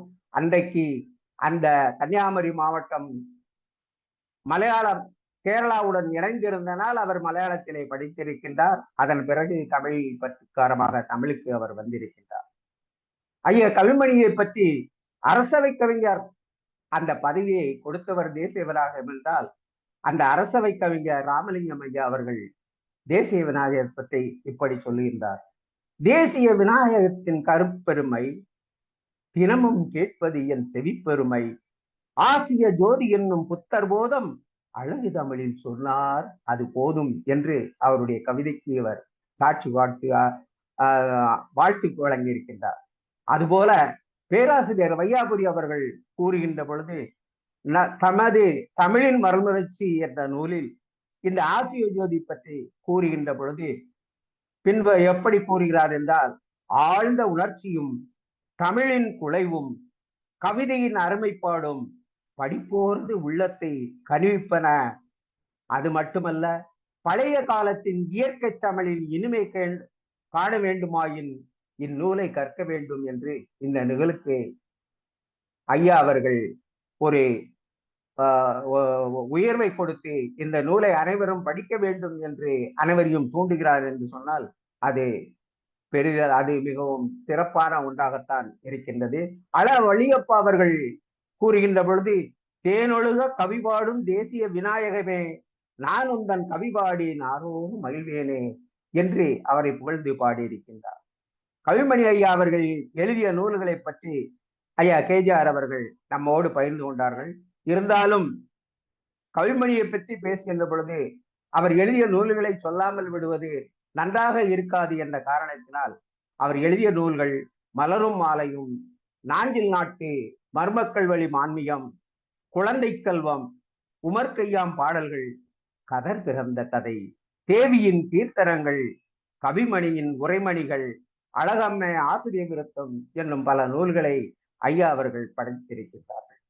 இந்த ஆசிய ஜோதியை பற்றி ஒரு குறிப்பு அவருடைய ஆசிய ஜோதி புத்தகத்திலேயே இருக்கின்ற ஒரு குறிப்பினை உங்களோடு பகிர்ந்து கொள்ளலாம் என்று நினைக்கின்றேன். அதாவது ஆசிய ஜோதி என்னும் நூல் முதல் பதிப்பு 1941 வெளிவந்திருக்கின்றது. இரண்டாம் பதிப்பாக அது 1944 வெளியிடப்பட்டு இருக்கின்றது. மூன்றாம் பதிப்பு 1952 வெளிவந்திருக்கின்றது. அந்த 1952 வந்த மூன்றாம் பதிப்பில் சில பகுதிகளை ஐயா அவர்கள் இணைத்திருக்கின்றார்கள். இரண்டாம் பதிப்பில் இல்லாத சித்தார்த்தன் துறவு, காதல் பிறந்த கதை ஆகிய 2 பகுதிகளையும் இந்த 3வது பதிப்பில் இணைத்து அதை அந்த ஆசிய ஜோதி என்னும் புத்தகத்தை 9 பகுதிகளாக கவிமணி அவர்கள் பிரித்து தந்திருக்கின்றார்கள். அவை அந்த 9 பகுதிகளையும் இப்பொழுது நான் உங்களோடு பகிர்ந்து கொள்கின்றேன். முதல் பகுதி புத்தர் அவதாரம், 2வது பகுதி அருள் உரிமை, 3வது பகுதி காதல் பிறந்த கதை, 4வது பகுதி சித்தார்த்தன் கேட்ட கீதம், 5 சித்தார்த்தன் துறவு, 6 புத்தரும் ஏழை சிறுவனும், 7 கருணை கடல், 8 புத்தரும் சுஜாதையும், 9வது பகுதி புத்தரும் மகனிழந்த தாயும் என்று அந்த ஆசிய ஜோதியை 9 பகுதிகளாக பிரித்து அவற்றிற்கு பொருத்தமான பாடல்களை எல்லாம் ஐயா அவர்கள் இணைத்து இந்த ஆசிய ஜோதியை நமக்காக படைத்து அருள் இருக்கின்றார்கள் என்று என்கின்ற பொழுது, அந்த ஆசிய ஜோதியை ஏன் படைக்க வேண்டும் என்று கவிமணி அவர்கள் அன்றைக்கு நினைத்திருப்பார்கள் என்று எண்ணுகின்ற பொழுது, அன்றைக்கு சமுதாயத்திலே இருந்த வேறுபாடுகளையும் ஒற்றுமை என்பதையும் சமுதாய சீர்கேடுகளையும் அன்பில்லாத சமுதாயம் எப்படி அழிந்து கொண்டிருக்கின்றது என்பதையெல்லாம் போதிக்க வேண்டும். அதற்கு புத்தன் ஒருவன் தான் சிறந்த கதாபாத்திரமாக இருக்க முடியும். அவனுடைய கருத்துக்கள் தான் மிகவும் சிறப்பானதாக இருக்க முடியும். அந்த கருத்துக்களை எல்லாம் இந்த சமுதாயத்திற்கு எடுத்து செல்ல வேண்டும் என்கின்ற ஒரு உயரிய எண்ணம் அன்றைக்கு கவிமணிக்கு இருந்திருக்க வேண்டும். ஆகையினால் தான் ஆசிய ஜோதியை பற்றி ஐயா அவர்கள் ஒரு புத்தகத்தை வெளியிட்டிருக்கிறார்கள். அந்த புத்தகம் வெறும் உரைநடையில் இல்லாமல் கவிதை வடிவில் இருக்கின்றது என்பது மிக சிறப்பு. அதில் புத்தர் அவதாரம் என்கின்ற முதல் தொகுதியை நாம் எடுத்துக்கொண்டால், ஐயா அவர்கள் ஆரம்பத்திலே எப்படி சொல்வார்கள் என்றால், வையத்தில் உயிர்கள் மிக வாடக் கண்டேன், வழியறியாது அவைமைந்து வருந்த கண்டேன், மெய்யுது என்று உய்யும் நெறிகாட்டி நன்மை விளைவிப்பார் எவரையுமே கண்ணீர் காணேன் என்று ஐயா அவர்களுடைய கருத்தாக எழுதினாலும், இது அன்றைக்கு அந்த தேவலோகத்திலே இறைவன் இப்படியெல்லாம் சமுதாயம் இருக்கின்றது, இந்த சமுதாயத்திலே நான் பிறந்து இந்த சமுதாயத்தை சீர்திருத்த வேண்டும் என்று அவன் இறைவனே அதனை சொன்னதாக அந்த பாடலை ஐயா அவர்கள் எழுதியிருக்கிறார்கள். அப்படிப்பட்ட ஒரு நிலையிலேதான் இந்த ஆசிய ஜோதி அன்றைக்கு பிறந்திருக்கின்றது. இறைவனே வந்து புத்தனாக பிறந்தான் என்பதுதான் இந்த ஆசிய ஜோதிகளின் அடிப்படை கருத்தாக ஐயா அவர்கள் எழுதியிருக்கின்றார்கள். அவன் எங்கு வந்து பிறந்தான் என்றால், இமயமலையின் தென்பால் வாழும் உயர் சாக்கியர் என்னும் மன்னனுக்கு மகனாக பிறந்தான். அப்படி மகனாக பிறந்தவன் அந்த சமுதாய அந்த மன்னர் குலத்திலே வாழ விரும்பவில்லை. அந்த இறைவன் தேவர் சபையிலே இவ்வாறு கூறுகின்ற அதே நேரத்தில் துத்தோதன மன்னனின் மனைவி மாயாதேவியும் ஒரு கனவு காண்கின்றாள். வளமருங்கில் விண்மீனும் வயிற்றிற்பாய மாதேவி துயில் உணர்ந்து மகிழ்ச்சியுற்றாள். உலைவரியா திருவருளை வேந்து நின்றால் ஒரு தாயும் கண்டறியா இன்பம் கண்டாள். அவள் காணுகின்ற கனவிலே வானத்திலிருந்து ஒரு பெரிய மின் ஜோதி ஒன்று இறங்கி வந்து அவள் வயிற்றில் புகுந்ததாக ஒரு கனவு காண்கின்றாள். அந்த கனவு கண்டு அவள் இன்பம் கண்டாள். அது என்ன கனவு, அது என்ன மின்மொழி என்பது அவளுக்கு தெரியாது. ஆனால் அந்த மின்மொழி வயிற்றில் புகுவதை பார்த்து அதனை உணர்ந்து அவள் மிகவும் இன்பம் அடைந்தாள். அப்பொழுது பட்ட மரங்கள் எல்லாம் தளிர்த்தன, பாழும் கிணறெல்லாம் நீர் ஊறி நிரம்பின, எங்கும் ஒரே ஆரவாரம், புத்தன் பிறந்து விட்டான், அழிமணம் ஒளிமின் உள்ளும் தெளிமின் உறுதி கொள்மீன் உய்யும் வழியுது என்னும் ஒளிகள் என்றென்றும் கேட்பதாக அவள் உணர்கின்றாள். அப்படி ஒரு கனவினை கண்ட பொழுது அந்த கனவினை நினைத்து அவள் பெருமைப்பட்டு கொண்டிருந்தாள். அவர்கள் அந்த பெரியோர்கள் எல்லாம் இப்படி கனவு கண்டு இருக்கின்றாளே, இதனால் நாட்டிற்கு என்ன கேடு வருமோ என்று கேட்கின்ற பொழுது கனவின் பலன்களை அன்றைய பெரியோர்கள் எல்லாம், சீரமையும் ஆண்மகனை பெறுவாள் அந்த செல்வ மகன் தெய்வீக மகனே ஆவான், ஞான குருவாகி எங்கும் உண்மை உபதோஷங்கள் செய்வான் என்று கனாவிற்கு பலன்களை அன்றைய பெரியோர்கள் எல்லாம் கூறியிருக்கின்றார்கள். அப்படிப்பட்ட நிலையிலே ஒரு தடவை யசோத இது மாயாதேவி அவர்கள் ஒரு பூங்காவில் நடந்து கொண்டிருக்கின்ற பொழுது ஒரு இடத்திற்கு, குறிப்பிட்ட இடத்திற்கு வந்தவுடன் அங்கே தலைத்திருந்த மரண மரத்தின் கிளைகள் எல்லாம் தலைகள் சாழ்த்தி அவளுக்கு நிழல் அமைத்து கொடுத்தனவாம். அந்த தோட்டத்திலே பூத்த மலர்கள் எல்லாம் அவளுக்கு பஞ்சனையை அமைத்து கொடுத்தனவாம். அப்படி கொடுத்து அவள் அங்கே குழந்தை பெறுவதற்கான வாய்ப்பினை உருவாக்கி கொடுத்ததாக ஐயா அவர்கள் தன்னுடைய கவிதையிலே கூறுகின்றார். உரிய காலம் என்பதை உணர்ந்த மரம் மலர்முடி வணங்கி வளைந்து கவிந்தொரு தலைவீரா சமைத்து நின்றது. பன்மலர் மலர்ந்தொரு பஞ்சனை ஆனது, பக்கத் தொழும் ஒரு பாறையும் பிளந்து மதலையாட்ட மஞ்சள் நீரை ஓடும் அருவியாய் ஒழுக விட்டது என்று இறைவன் அப்படி குழந்தை பெறுவதற்குள்ள ஒரு வாய்ப்பினை உருவாக்கி தருவதற்காக இயற்கையே அங்கே உதவி செய்திருக்கின்றது என்பதையெல்லாம் அந்த கவிதையிலே ஐயா அவர்கள் எடுத்து கூறுகின்றார்கள். அப்படிப்பட்ட நிலையிலே குழந்தை பிறக்கின்றது. குழந்தை பிறந்ததை அறிந்த மன்னன் அங்கே அந்த குழந்தையோடு தாயையும் அழைத்து செல்வதற்காக பல்லக்கை அனுப்புகிறார். அந்த பல்லக்கை அன்றைக்கு சுமந்து சென்றவர்கள் என்று காணி ஐயா அவர்கள் யாரையெல்லாம் குறிப்பிடார்கள் என்றால் 4 சுமந்து சென்றதாக அவர்கள் குறிப்பிட்டார்கள். அந்த 4 யார் என்று சொன்னால் இந்திரன் சுமந்து சென்றிருக்கின்றார் ஒரு பக்கம், இன்னொரு பக்கம் யமன் சுமந்து சென்றிருக்கின்றான், வருணன் சுமந்து சென்றிருக்கின்றான். இப்படி 4 புறமும் 4 தேவலோகத்திலிருந்து வந்தவர்கள் சுமந்து சென்றிருக்கின்றார்கள் என்பதை ஐயா அவர்கள் தன்னுடைய பாடல் வரிகளிலே எடுத்து காட்டி இருக்கின்றார்கள். அப்படிப்பட்ட ஒரு சிறப்பான ஒரு பிறவியாக புத்தனை அங்கே வருணித்து காட்டியிருக்கின்றார்கள். ஆகையினால் அந்த புத்தன் எப்படிப்பட்டவனாக இருப்பான் என்பதை மகவால் உனக்கு வருவது தின்மம் நெஞ்சினை அறுக்கும், அதாவது இப்படிப்பட்ட மகன் பிறந்திருக்கின்றான், அவர் 1000 வருடத்திற்கு ஒருவரை பிறக்கின்ற ஒரு ஞானியாகத்தான் இருப்பான் என்பதையெல்லாம் பெரியவர்கள் சொல்லிவிட்டு அங்கே ஒரு அசீத முனிவன் என்பவன் வருகின்றான். அவன் வந்து இவருடைய பிறந்த நிலையின் பலன்களை படித்துவிட்டு கடைசியில் சொல்லுகின்றான், நெஞ்சினை அறுக்கும் நெடுந்துயர் ஒன்று வரும், மகவால் உனக்கு வருவது தின்னம், இந்த மகனால் உனக்கு ஒரு பெரிய துன்பம் வரும், மங்கேறு கரசி மாயாதேவி வாழ்க்கையோ துன்பமயமாம், அதனால் ஏந்திய முத்தினை ஈண்டபின் இப்பி வாழ்ந்து மண்ணில் மறைவது போல இன்றைக்கு 7ஆம் நாளில் இறைவா என்ப வீடு நீ எய்துவது உண்மையாம் என்று உரைத்து ஏகினார். இன்றையிலிருந்து 7ஆம் நாளில் மாயாவதி வீடு பெற்ற அடைந்து விடுவாள், அவள் இறந்து விடுவாள் என்பதை சொல்லி உனக்கு மிகப்பெரிய துன்பம் வருகிறது என்று சொல்லிவிட்டு அந்த அதீத முனி மறைந்து விடுகின்றார். இந்த முதல் தொகுதியை ஐயா அவர்கள் இவ்வாறு முடிக்கின்றார்கள். அடுத்ததாக அருள் உரிமை.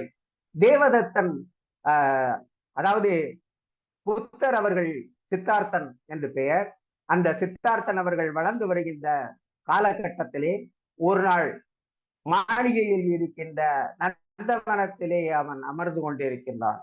அப்பொழுது தேவதத்தன் என்பவன் அங்கே பறந்து செல்கின்ற அன்ன கூட்டங்களை பார்த்து அம்பினை எய்துகின்றான்.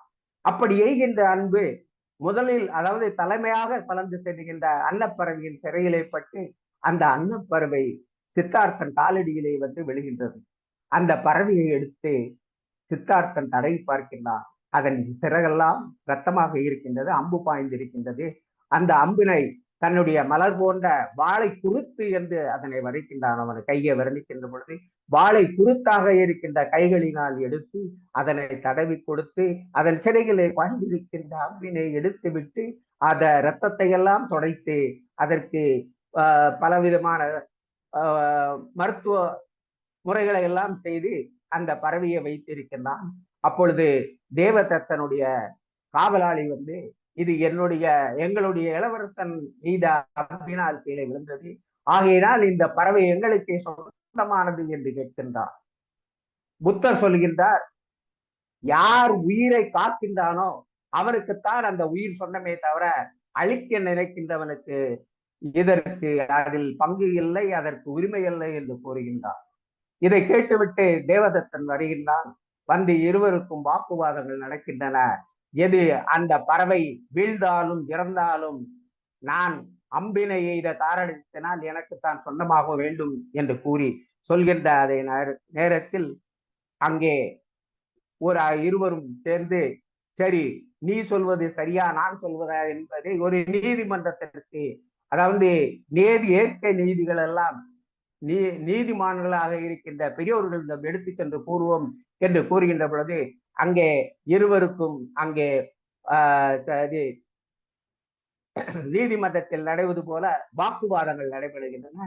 இவன் சொல்லுகின்றான், இந்த பறவையை அவன் கொல்ல நினைத்தார், ஆனால் அவனிடம் கொடுக்க முடியாது என்று புத்தர் சொல்ல, நான் தான் அம்பினை எய்தேனானே, அந்த பறவை எனக்குத்தான் வேண்டும் என்று சொல்ல, அங்கே நீதி சபையில இருக்கின்ற பெரியோர்கள் எல்லாம் எப்படி முடிவெடுப்பது என்பது தெரியாமல் தமங்கிக் கொண்டு எழுந்த பொழுது எவனோ ஒரு புதிதாக ஒரு புரோகிதர் வடிவிலே ஒருத்தர் வந்து சொல்லுகின்றார், உயிரை காப்பவன் என்றும் உயிருக்கு உடையவனாம், அமர்வு வேண்டாம் ஐயா, இதுவே அறநூல் விதி என்று கூறிவிட்டு அவன் மறைந்து விடுகின்றான்.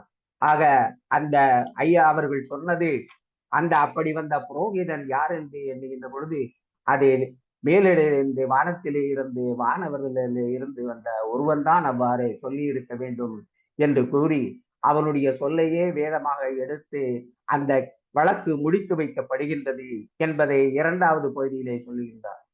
அதன் பிறகு காதல் பிறந்த கதை என்று ஒரு தொகுதியை அவர்கள் இருக்கிறார்கள். அமைச்சர் நாயகன் அறமுமுது கிழவன் ஈதொரு சிறுநோய் இன்னொரு நோய்க்கிட காதலை போல் ஒரு கைகண்ட மருந்தும் மேதினி மீது வேறு இல்லை என்று சொல்லி, அதாவது சித்தார்த்தன் வந்து இல்ல இன்ப துன்பங்களில் எல்லாம் இன்பத்தில் எல்லாம் அவனுக்கு ஈடுபாடு இல்லாமல் இன்பத்தை கடந்த மிகப்பெரிய ஒரு மனநிலைக்கு அவன் தன்னை ஆட்படுத்திக் கொள்ளுகின்றான். இந்த உலகத்தில் பற்று இல்லாமல் வாழ வேண்டும் என்பதற்காக அவன் ஒரு நிலையினை எடுத்து எதிரையும் பற்று இல்லாமல் அவன் இருக்கின்ற நிலையினை கண்டு அரசன் மிகவும் வருத்தப்பட்டு இப்படிப்பட்ட நிலையிலே அவனுக்கு மிகப்பெரிய ஆசை, தன்னுடைய மகன் இந்த உலகத்தை எல்லாம் ஆள வேண்டும், இந்த உலகத்தை எல்லாம் வெல்ல வேண்டும், மிகப்பெரிய அரசனாக வலம் பெற வேண்டும் என்ற இந்த ஆசையெல்லாம் சித்தார்த்தனுடைய நடவடிக்கையால் அங்கே தொலைந்து போவதை கண்டு பெரியோர்களுக்கு கூப்பிட்டு என்ன செய்வது என்று கேட்ட பொழுதுதான் இப்படி ஒருத்தர் சொல்லுகின்றார். அப்படி என்றால் என்ன செய்வது என்று கேட்ட பொழுது ஒருத்தர் சொல்லுவார், பாவேந்தர் சொல்லுவாரே, கண்ணின் கடைப்பார்வை காதறிஞர் காட்டிவிட்டால் வண்டியில் மாந்து குமரருக்கும் மாமலையும் ஓர்கடுகாம் என்று கூறுவது போல அங்கே சொல்லுகின்றார், இரும்பு தொடரையும் எரிந்து செல்லும் ஆடவர் மனமனும் மத்த யானை ஓர் மங்கையிட்ட மயிரிலை அதனுக்கு அடங்கி நின்றிடும் ஐயமில்லை என்று சொன்னார்கள். அதாவது எப்படிப்பட்ட மத யானையும் அந்த மத யானை போன்ற எண்ணம் குணமுடையவனையும் ஒரு பெண் அடக்கி விடுவாள், ஒரு பெண்ணின் உணர்வு அவனை மாற்றிவிடும் என்று அந்த சொல்ல, இதற்கு என்ன செய்வது என்று கேட்க, உன்னை அங்கே இருப்பவர்கள் எல்லாம் நம்முடைய நாட்டிலே இருக்கின்ற எல்லா பெண்களையும் வர சொல்லுவோம், அவைக்கு வரட்டும், அவர்கள் வந்து அவர்களுடைய திறமையை காட்டட்டும், அவர்களுக்கு சித்தார்த்தன் பரிசுகளை கொடுக்கட்டும். அப்படி கொடுக்கின்ற பொழுது எந்த பெண்ணை பார்க்கின்ற பொழுது அவன் உள்ளத்திலே எழுச்சி முகத்திலே மலர்ச்சி தோன்றுகிறதோ அந்த பெண்ணை அவனுக்கு மனமுடித்து வைக்கலாம் என்று சொல்ல, அப்படியே செய்கின்றார்கள். அப்படியே பெண்கள் எல்லாம் வருகின்றார்கள். எல்லாத்துக்கும் பரிசெல்லாம் கொடுத்து முடிச்சுட்டான். பரிசு இனி கொடுத்ததற்கு என்று ஒண்ணும் இல்லை. அப்பொழுது ஒரு பெண் வருகின்றாள். அவள்தான் யசோதை. அவள் வந்து அரசனிடத்துல இளவரசனிடம் வந்து எனக்கு பரிசு இல்லையா என்று கேட்கிறாள். அப்பொழுது இருவருடைய கண்களும் கலந்து கொள்கின்றன. அதை பார்க்கின்ற பொழுது இவர் ஐயா அவர்கள் கவிமணி அவர்கள் இவ்வாறு பாடுகின்றார்கள், கண்களும் கண்களும் கலந்து பேசின, கண்களும் கண்களும் கலந்து பேசின, பேச்சில் பிறந்ததே காதல் என்று சொல்லுகின்றார். கண்ணோடு கண்ணுடை நோக்கின் வாய்ச்சொற்களும் என்ன பயன் இல என்று வள்ளுவர் கூறுவதை அங்கே ஐயா அவர்கள் எடுத்து அந்த வரிகளிலே கலந்திருக்கின்றார் என்று சொல்லும் பொழுது, அப்படி கண்ணோடு கண்ணோக்கிய அந்த காதலுக்காக என்ன பரிசு கொடுப்பது என்று தெரியாமல் பரிசே இல்லாமல் இருந்த சித்தார்த்தன் என்ன பண்ணாங்கன்னா, தன்னுடைய கழுத்தில் இருந்த மாலை எடுத்து அறுத்து அவளுடைய இடுப்பிலை கட்டி விடுகின்றான். ஆக அங்கே இருந்தவர்கள் நினைத்தார்கள், இவனுக்கு யசோதை மேல்தான் விருப்பம் இருக்கின்றது, அவளையே திருமணம் செய்து வைத்து விடலாம் என்று திருமணம் செய்து விட்டார். ஆக அவன் இல்லற வாழ்க்கையில் புகுவதற்கு இது ஒரு காரணமாக அங்கே கொண்டு அதை அவர்கள் நடத்தி வைத்தார்கள். அதன் பின்பு இல்லற வாழ்க்கையில் அவன் ஈடுபடுகின்றான். அப்படியே அவன் ஈடுபட்டாலும் அவனுக்கு இல்லற வாழ்க்கையில் அவ்வளவு துளியும் முழு ஈடுபாடும் இல்லாமல் தான் இருந்தது. அதைத்தான் சித்தார்த்தன் கேட்ட தேவகீதம் என்ற பகுதியிலே கவிமணி அவர்கள் எடுத்து காட்டி இருக்கின்றார்கள். சித்தார்த்தன் யசோதரியின் அந்த புறத்தில் இருக்க காற்று வீசும் பொழுது பக்கத்தில் இருந்த வீணையில் இருந்து ஒலி உண்டாகின்றது. அந்த ஒலியில் கலந்திருக்கும் தேவகீதம் சித்தார்த்தன் கவிகளுக்கு மட்டுமே கேட்டது. அது வீணையிலே ஊசினால் ஒரு ஒலி கேட்கும். அந்த ஒலியிலே தேவகீதம் ஒன்று இருப்பதாக இவனுக்கு ஒரு கற்பனையில், ஒரு எண்ணத்தில் ஒரு பல எண்ணங்கள், உணர்வுகள் தோன்றுகின்றன. அப்பொழுது கவிமணி அவர்கள் அந்த இடத்தை இப்படி வர்ணிக்கின்றனர். இந்த உயிர்கள் எல்லாம் பிறக்கும் இடமோ எவ்விடமோ, இந்த உயிர்கள் எல்லாம் மீள நீங்கும் விடும் எதுவோ, இங்கிருந்து வந்தோம், எங்கிருந்து வந்தோம், நாங்கள் எதனுக்காக வந்தோம், இங்கு உண்மையெல்லாம் அறிவார் யார், எவருமே உண்டோ, வாழ்வு மாயம் எனும் உண்மை மனதில் கொள்ளாமல் நாளும் நைந்திடுதல் நமக்கு நகைப்பே தருகிறது. வையம் முழுவதையும் காக்க வந்து இங்கு அவதரித்த ஐயரே, ஆளுகருக்கு காலம் அணுகி வருகிறது ஐயா. வையம் முழுவதையும் அவதற்காக வந்த சித்தார்த்தன் என்பதை அந்த வீணை சொல்லுகின்றதாம். ஐயனே, உலகத்தை ஆள்வதற்கு காலம் அணுகி வருகிறது என்று சொல்லுகிறதாம். கண்ணிலா உலகம் இடறி கவிழ்ந்து வீழாமல் அண்ணலே எழுந்து விரைவில் அருள் புரிய வேண்டுகிறோம் என்று கூறுகின்றார். நீதான் இந்த உலகத்துக்கு அருள் புரிய வேண்டும், இந்த உலகத்தில் இருக்கின்ற துன்பங்களை எல்லாம் நீதான் நீக்க வேண்டும் என்பதையெல்லாம் அந்த வரிகளை சொல்லி, இன்னும் தூங்காமல் வெளியில் இறங்கி வந்திடுவாய், இனியும் தூங்கிக் கொண்டிருக்காதே, எழுந்து வெளியில் வந்து விடு, அன்னை மாயதரும் இனிய அரசியலும் குமரா, அன்பருக்காக ஆசை அறுத்திட வேண்டும், இந்த உலகத்திலே இருக்கின்ற மற்ற மக்களுக்காக உன்னுடைய ஆசைகளை நீ அறுத்திட வேண்டும், துன்பம் நீங்கிடவே அரசும் திறந்திடவிடும், அந்த மக்களுடைய துன்பங்கள் எல்லாம் நீங்குவதற்காக நீ அரசியும் திறந்திடு, ஒரு சன்னியாசியாக திகழ வேண்டும், வாழ வேண்டும் என்பதை கூறி அந்த வீணை கூறுவது போல சித்தார்த்தன் உணர்கின்றான். அதனை கண்டு அவனும் அந்த மாளிகையிலிருந்து வெளியே வருகின்றான். ஒரு நாள் இரவு யசோதரை கனவு கண்டு காலம் வந்தது என்று புலம்புகின்றார். அந்த காலம் வந்தது என்று புலம்புவதை சித்தார்த்தன் கேட்டுவிட்டு, ஆகா, இதுதான் நல்ல சகுனம், நாம் இப்பொழுதுதான் வீட்டை விட்டு செல்ல வேண்டும் என்று எண்ணி அவன் துயில் கொண்டிருந்த யசோதையிடம் சொல்லவில்லை. அவள் வயிற்றில் குழந்தை கருவுண்டாகி இருக்கின்றார்கள். அந்த குழந்தை பிறக்க வேண்டும் என்கின்ற எண்ணத்தில் இவன் அங்கே இருக்க விரும்பவில்லை. ஏனென்றால் ஒருவேளை குழந்தை பிறந்த பிறகு நாம் துறவரம் கொள்ள வேண்டும் என்ற எண்ணம் கொண்டிருந்தால் அப்பொழுது பாசம் நம்மை கண்ணை கட்டிவிடும், கைகளை கட்டிவிடும், காலை கட்டிவிடும், அப்பொழுது நம்மால் தொடர்பு கொள்ள முடியாது. எனவே இதுதான் சரியான தருணம் என்று துணிகின்றான். பெருமை பெரும்பலி பேடுகின்றனையோ, நன்மை தருவழி நாடுகின்றனையோ, நீள்நிலம் புறக்க நினைக்கின்றனையோ, உலகில் உள்ள உயிரெல்லாம் உயிர நாடும் இழந்து நகரும் இழந்து வீடும் குடியும் விட்டவனாகி தன்னன் தனியே தரணியின் மீது ஓர் பாண்டியாகி அலைந்து தெரிய எண்ணுகின்றனையோ, யாது உன் விருப்பம் தெரிந்து நீ உள்ளம் தேறுவாய் என கூறினர். அந்த வீணை கூறுவதாக கவிமணி அவர்கள் இந்த வரிகளை எழுதியிருக்கின்றார். நீ என்ன நினைக்கின்றார்? இந்த உலகம் திருந்த வேண்டும், இந்த உலகம் மாற வேண்டும், இந்த உலகத்தம் அன்பின் வழியில் செல்ல வேண்டும் என்பதற்காக நீ விரும்புகிறாயா இல்லை யா என்று கேட்டு அவனிடமே அந்த கேள்வியை வைத்து அவன் வெளியே செல்ல வேண்டும் என்பதை கூறி, அழுது புலம்பி அரட்டும் பொதியே மகிழ்ந்து நீயும் உன் மக்களும் வாழ, என் குடி என் கிளை என் வாழ்வு என் சுகம் என் இளம் பருவம் என் சிங்காதனம் யான் வாழ் அரண்மனையாவும் வெறுத்தேன் என்று அவனை கூற வைத்து அவனை அரண்மனையில் இருந்து வெளியேற வைக்கின்றது அந்த பகுதி. அடுத்ததாக புத்தரும் ஏழை சிறுவனும் என்ற நிலையில் இவர் வீட்டை விட்டு வெளியே வந்த பிறகு காடு மலையெல்லாம் மலைந்து கொண்டிருக்கின்றார். எங்கே செல்வது, உணவுக்கு என்ன பண்ணுவது என்பதையெல்லாம் தெரியாமல் ஆங்காங்கே சுற்றி சுழன்று கொண்டு இருக்கின்ற பொழுது இவர் மயக்கமுற்று ஒரு இடத்திலே விழுந்து வருகின்றார். அந்த விழுந்த இடத்தில் அங்கே ஒரு ஆடு மேய்க்கும் சிறுவன் ஆடுகளை ஓட்டிக்கொண்டு வருகின்றான். ஐயோ, இவர் மயங்கி கிடக்கின்றாரே, மிகப்பெரிய மனிதராக தவசியாக இருப்பாரே, இவரை நாம் எப்படி காப்பாற்றுவது என்பது தெரியாமல் ஒரு ஆட்டிலேயே கூட்டி வந்து அந்த ஆட்டில் இருந்த பாலை கறந்து அவர் முகத்திலே லேசாக தெளிக்கின்றார். அது அப்படி ஊறுகின்ற பொழுது புத்தர் மயக்கம் தெளிந்து எழுகின்றார். அப்படி எழுந்த பிறகு இவனிடம் கேட்கின்றார், ஏன் எனக்கு நீ பாலை கொடுக்கவில்லை? ஐயா, நான் எழுந்த சாதியிலே கீழ் ஜாதியிலே பிறந்தவன், நீங்கள் மேல் ஜாதியிலே பிறந்தவர்கள், உங்களுக்கு நாங்கள் கையால் தொட்டு பாலை கொடுப்பது தவறாக இருக்கும் அல்லவா, ஆகையினால் தான் நான் கொடுக்கவில்லை என்கின்றார்.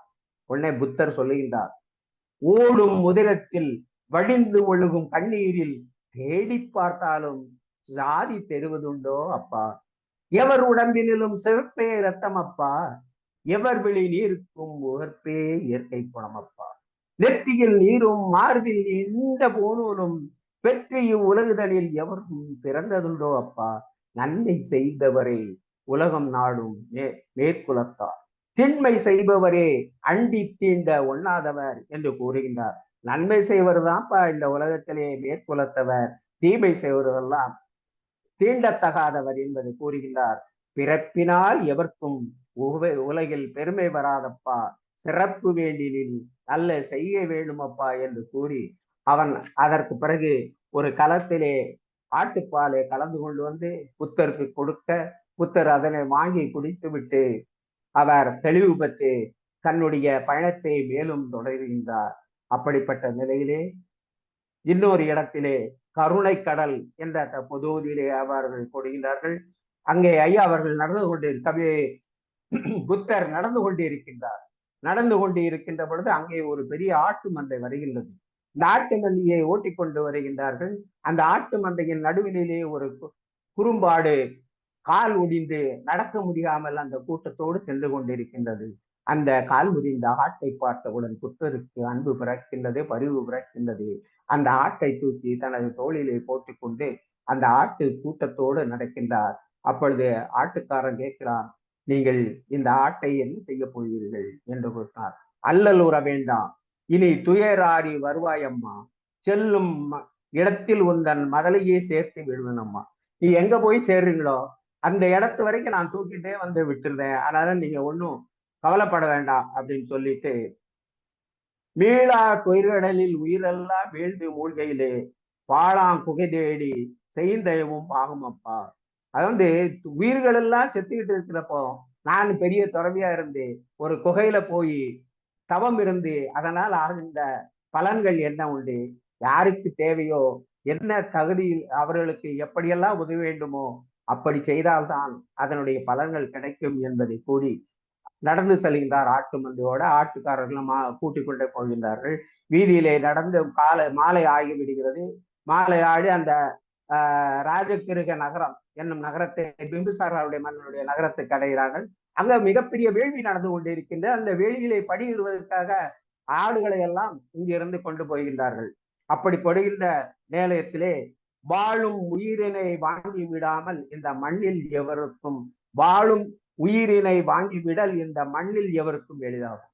ஒரு உயிரை வாங்குறது நம்ம ஈஸி, வீழும் உடலை எழுப்புதலோ ஒரு வேந்தன் நினைக்கணும் ஆகாதையா. இவர் சொல்றாரு, அரசருக்கு சொல்றாரு அறிவுரை, நீ வந்து ஒரு உயிரை வாங்குறது ஈஸி, ஆனா போன உயிரை உன்னால திருப்பி கொண்டு வர முடியாது. யாரும் விரும்புவதில்லை. சரி, இன்னொரு 5 நிமிடங்கள். ஓகே. யாரும் விரும்புவது என்ன உயிராம், யாரும் விரும்புவது என்ன உயிராம், அன்றி அவர் என்றுமே காப்பதும் அன்னதேயாம். அவங்கவுங்க உயிரை அவங்கவுங்க விரும்புவாங்க, அதைத்தான் அதை காக்கணும்னு நினைப்பாங்க. பாம்பில் அது பாரில் எறும்பும் உயிர் பிழைக்க படும் பாடு முழுவதும் அருந்திரோ. எறும்பு கூட தன் வாழ்க்கைக்காக கஷ்டப்பட்டு தயா பிழைக்கிறது. அப்படிப்பட்ட நிலையிலே நீங்கள் இந்த உயிர்களை எல்லாம் கொண்டு ஊனுணவின்றி உறவு கொண்டு நிலத்து உள்ளதை யாவரும் உண்டிருந்தால், நீங்க வந்து உணவுல மாமிச உணவுல கவனம் வைக்காம இந்த உலகத்துல மண்ணில விளைகின்ற பொருளை எல்லாம் நீங்கள் எடுத்து உண்டிருந்தால், இந்த உலகத்தில் மானும் புலியும் ஒரு துறையில் நின்று நீரை அருந்துமே. அப்படிப்பட்ட நிலையே இல்லாமல் போனதற்கு காரணத்தை நீங்கள் தான் உருவாக்கி வைத்திருக்கின்றீர்கள், அதனை மாற்றிக்கொள்ள வேண்டும் என்று கூறி அந்த அரசனை மனம் திறந்த வைத்து அந்த அரசன் மறுநாளே ஒரு சட்டத்தை ஆணையை பிறப்பிக்கின்றான். இந்த நாட்டிலே வசிப்பவர்கள் உயிர்களை கொல்லக்கூடாது, ஊனை உண்ணக்கூடாது என்பது போன்ற ஒரு அரசாணையை போட்டு தெருவெல்லாம் எழுதி வைத்தான், பாறைகள் எல்லாம் பொறித்து வைத்தான் என்று கவிமணி அவர்கள் கூறுகின்றார்கள். ஆக உயிர்கொலை என்பதை கவிமணியும் வெறுத்திருக்கின்றார் என்பதைத்தான் இந்த நேரத்திலே புரிந்து கொள்ள முடிகின்றது. புத்தரும் சுஜாதையும், அதாவது இது எப்படின்னா, அந்த சுஜாதனுடைய பையன் வந்து இறந்துடுறான். இறந்த பையனை தோல்ல தூக்கிக்கிட்டு ஒவ்வொரு இடமா போய்கிட்டு இருக்கா சுஜாதை. எப்படி போறாரு, அந்த பையனை எப்படி காப்பாத்துங்க, யாராவது காப்பாத்துங்க, யாரு காப்பாற்ற முடியும் என்று கேட்டுக்கொண்டே போகின்ற பொழுது ஒருத்தர் சொல்றாரு, மலையிலே வசிக்கின்ற காவிக்குடை அடைந்த ஒரு துறவியிடம் நீ சென்றால் நிச்சயமாக உன் பையனை காப்பாற்றி கொடுப்பார்கள், அவனை சென்று பாருங்கள் என்று சொல்கின்ற பொழுது இந்த இவள் வந்து சுஜாதை வந்து அந்த பையனை தூக்கி தோல்ல போட்டுக்கிட்டு பார்க்க போற இடத்துல அங்க புத்தர் இருக்கின்றாரு. புத்தர்கிட்ட வந்து இந்த பையனை கொடுத்து என்னுடைய பையனை நீங்கள் காப்பாற்றி கொடுங்கள் அப்படி என்று கேட்கின்றார். அப்படி காப்பாற்றி கொடுங்கள் என்று கேட்கின்ற பொழுது அவர் சொல்கின்றார், இந்த உயிரை நான் காப்பாற்ற வேண்டும் என்றால் நீ இந்த ஊரிலே சென்று அது கடுகு வாங்கி கொண்டு வா, கடுகை வாங்கி கொண்டு வா. அப்படி கடுகு வாங்கி கொண்டு வருகின்ற பொழுது யாரும் அந்த வீட்டிலே இறக்காத வீடாக இருக்க வேண்டும், அந்த வீட்டில் யாரும் இறக்காமல் இருக்க வேண்டும், அப்படிப்பட்ட ஒரு வீட்டிலே வாங்கிட்டு வா என்று சொன்ன பொழுது இவள் ஒவ்வொரு வீடாக சென்று தேடுகின்றால். அங்கே சென்று கடுகை கேட்கின்ற பொழுது கடுகை கொடுக்கிறதுக்கு தயாராக இருக்கின்றார்கள். அப்படி கொடுக்கின்ற பெண்மணி அவள் கேட்கின்றால், உங்கள் வீட்டில் யாராவது இறந்து இருக்கின்றார்களா என்று கேட்கின்றார். ஏமா, பிறந்தா இறப்பது இயற்கை, அதை யாரும் மாற்ற முடியாது. எங்கள் வீட்டில் நிறைய பேர் இறந்திருக்கின்றார்கள். இவள் கணவனை இழந்தவள், இவள் தந்தையை இழந்தவள், இவள் தனையனை இழந்தவள் என்று பட்டியலிட்டு கூறுகின்ற பொழுது அவர் இங்கே இருக்கின்ற வீட்டெல்லாம் காவி உடை அடைந்த புத்தர் சொல்வதை போல கடுகை எப்படி வாங்கி கொண்டு போவது? ஆகையினால் அந்த வீட்டை விட்டு இன்னொரு வீட்டுக்கு வருகின்றார். இன்னொரு வீட்டிலையும் அவர்கள் கேட்கின்ற பொழுது இவளுக்கு இறங்கி கடுகை கொடுக்க துணிகின்றார்கள். அதை கட்டி கொண்டு வருகிறார்கள். அங்கேயும் கேட்கின்றால், உங்கள் வீட்டில் யாராவது இறந்து இருக்கின்றார்களா என்று கேட்கின்றார்கள். ஏமா, இறக்காத வீடு எங்கேயுமே இல்லம்மா, இந்த கடுகை விதைத்து விளைவித்து கொடுத்தவரே இறந்து விட்டான். ஆக வீடு என்று இருந்தால், உயிர் என்று இருந்தால் இறப்பு என்பதும் இருக்கும். ஆக இறப்பு என்பது இல்லாமல் இருக்காது என்பதை சொன்ன பொழுது இவள் அப்படியே வந்து புத்தரிடம் சொல்ல, புத்தர் அதனை புரிந்து கொண்டு அவருக்கு அறிவுரை கூறுகின்றார். பிறந்தால் இறப்பது உறுதி, இதுதான் இயற்கை, இதனை நீ புரிந்து கொள். உன்னுடைய மகன் இறந்து விட்டான் என்றால் அவனை அடக்கம் செய்ய வேண்டுமோ இல்லை எரிவிட்ட வேண்டுமோ அதை செய்துவிடு. அவனுடைய வாழ்க்கை முடிந்து விட்டது. அவன் வேறொரு பிறவியில் வேண்டுமானாலும் எங்கேயாவது பிறந்து விடுவான். ஆனால் இப்பொழுது அவன் பிறந்ததின் பலன் இறப்பு. அந்த இறப்பை அவன் அடைந்து விட்டான். எனவே அவனை விடுத்து விடுங்கள் என்று சொல்லி அவனை விட்டுவிட அவனை கொண்டு போய்த்து விடாங்க. உடனே அவன் உண்மையை புரிஞ்சுக்கிட்டு போயிடுறா. இதான் வந்து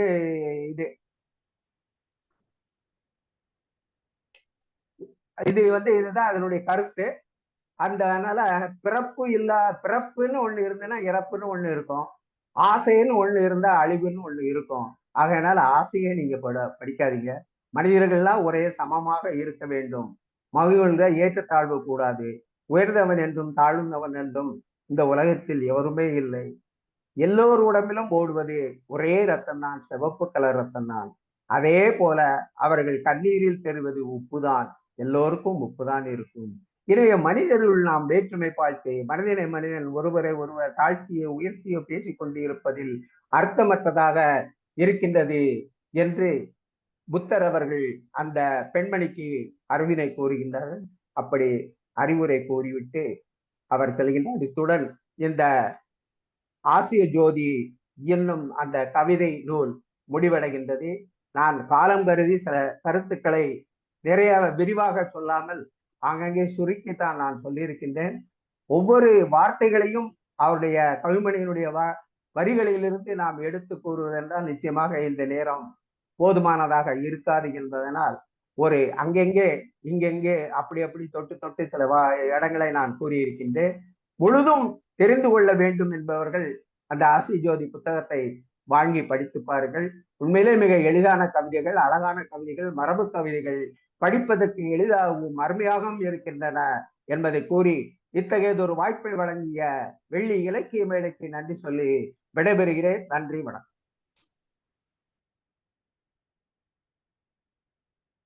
நன்றி ஐயா, மிக்க நன்றி. பேச்சு இனிமையாக இருந்தாலும் கூட நாம் நேரத்தை கடைபிடிக்க வேண்டிய ஒரு சூழல். பல கூட்டங்களில் பலரை நேரத்தை கட்டுப்படுத்திய உங்களுக்கே இன்று அந்த நிலைமை வந்திருக்கிறது. என்ன செய்வது? ஐயா அவர்களை பாராட்டி நன்றி கூறி அடுத்ததாக இன்றைய தலைவர் மரியாதைக்குரிய கேஜிஆர் அவர்களை இன்றைய கருத்தரங்கத்தினுடைய பின்னுரையை வழங்குமாறு அன்போடு கேட்டுக்கொள்கிறேன்.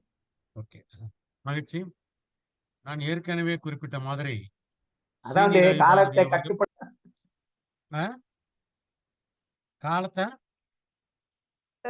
காலத்தை கட்டுப்படுத்தவர்களுக்கும் காலத்தை கட்டுப்படுத்த வேண்டும் என்பதுதான். ஐயா ரெக்கார்டிங் போயிட்டு இருக்கியா? ஐயா கேஜிஆர் சார் பேசுங்க. ஏற்கனவே குறிப்பிட்ட மாதிரி சீனி ரவி பாரதி அவர்கள் அப்துல் ரஹ்மான் அவர்களை பற்றி மிக அழகாக பேசியிருக்கிறார்கள். கவிக்கோ அப்துல் ரஹ்மானுடைய ஒரு கவிதையை நான் கடைசியிலே சொல்ல இருக்கின்றேன்.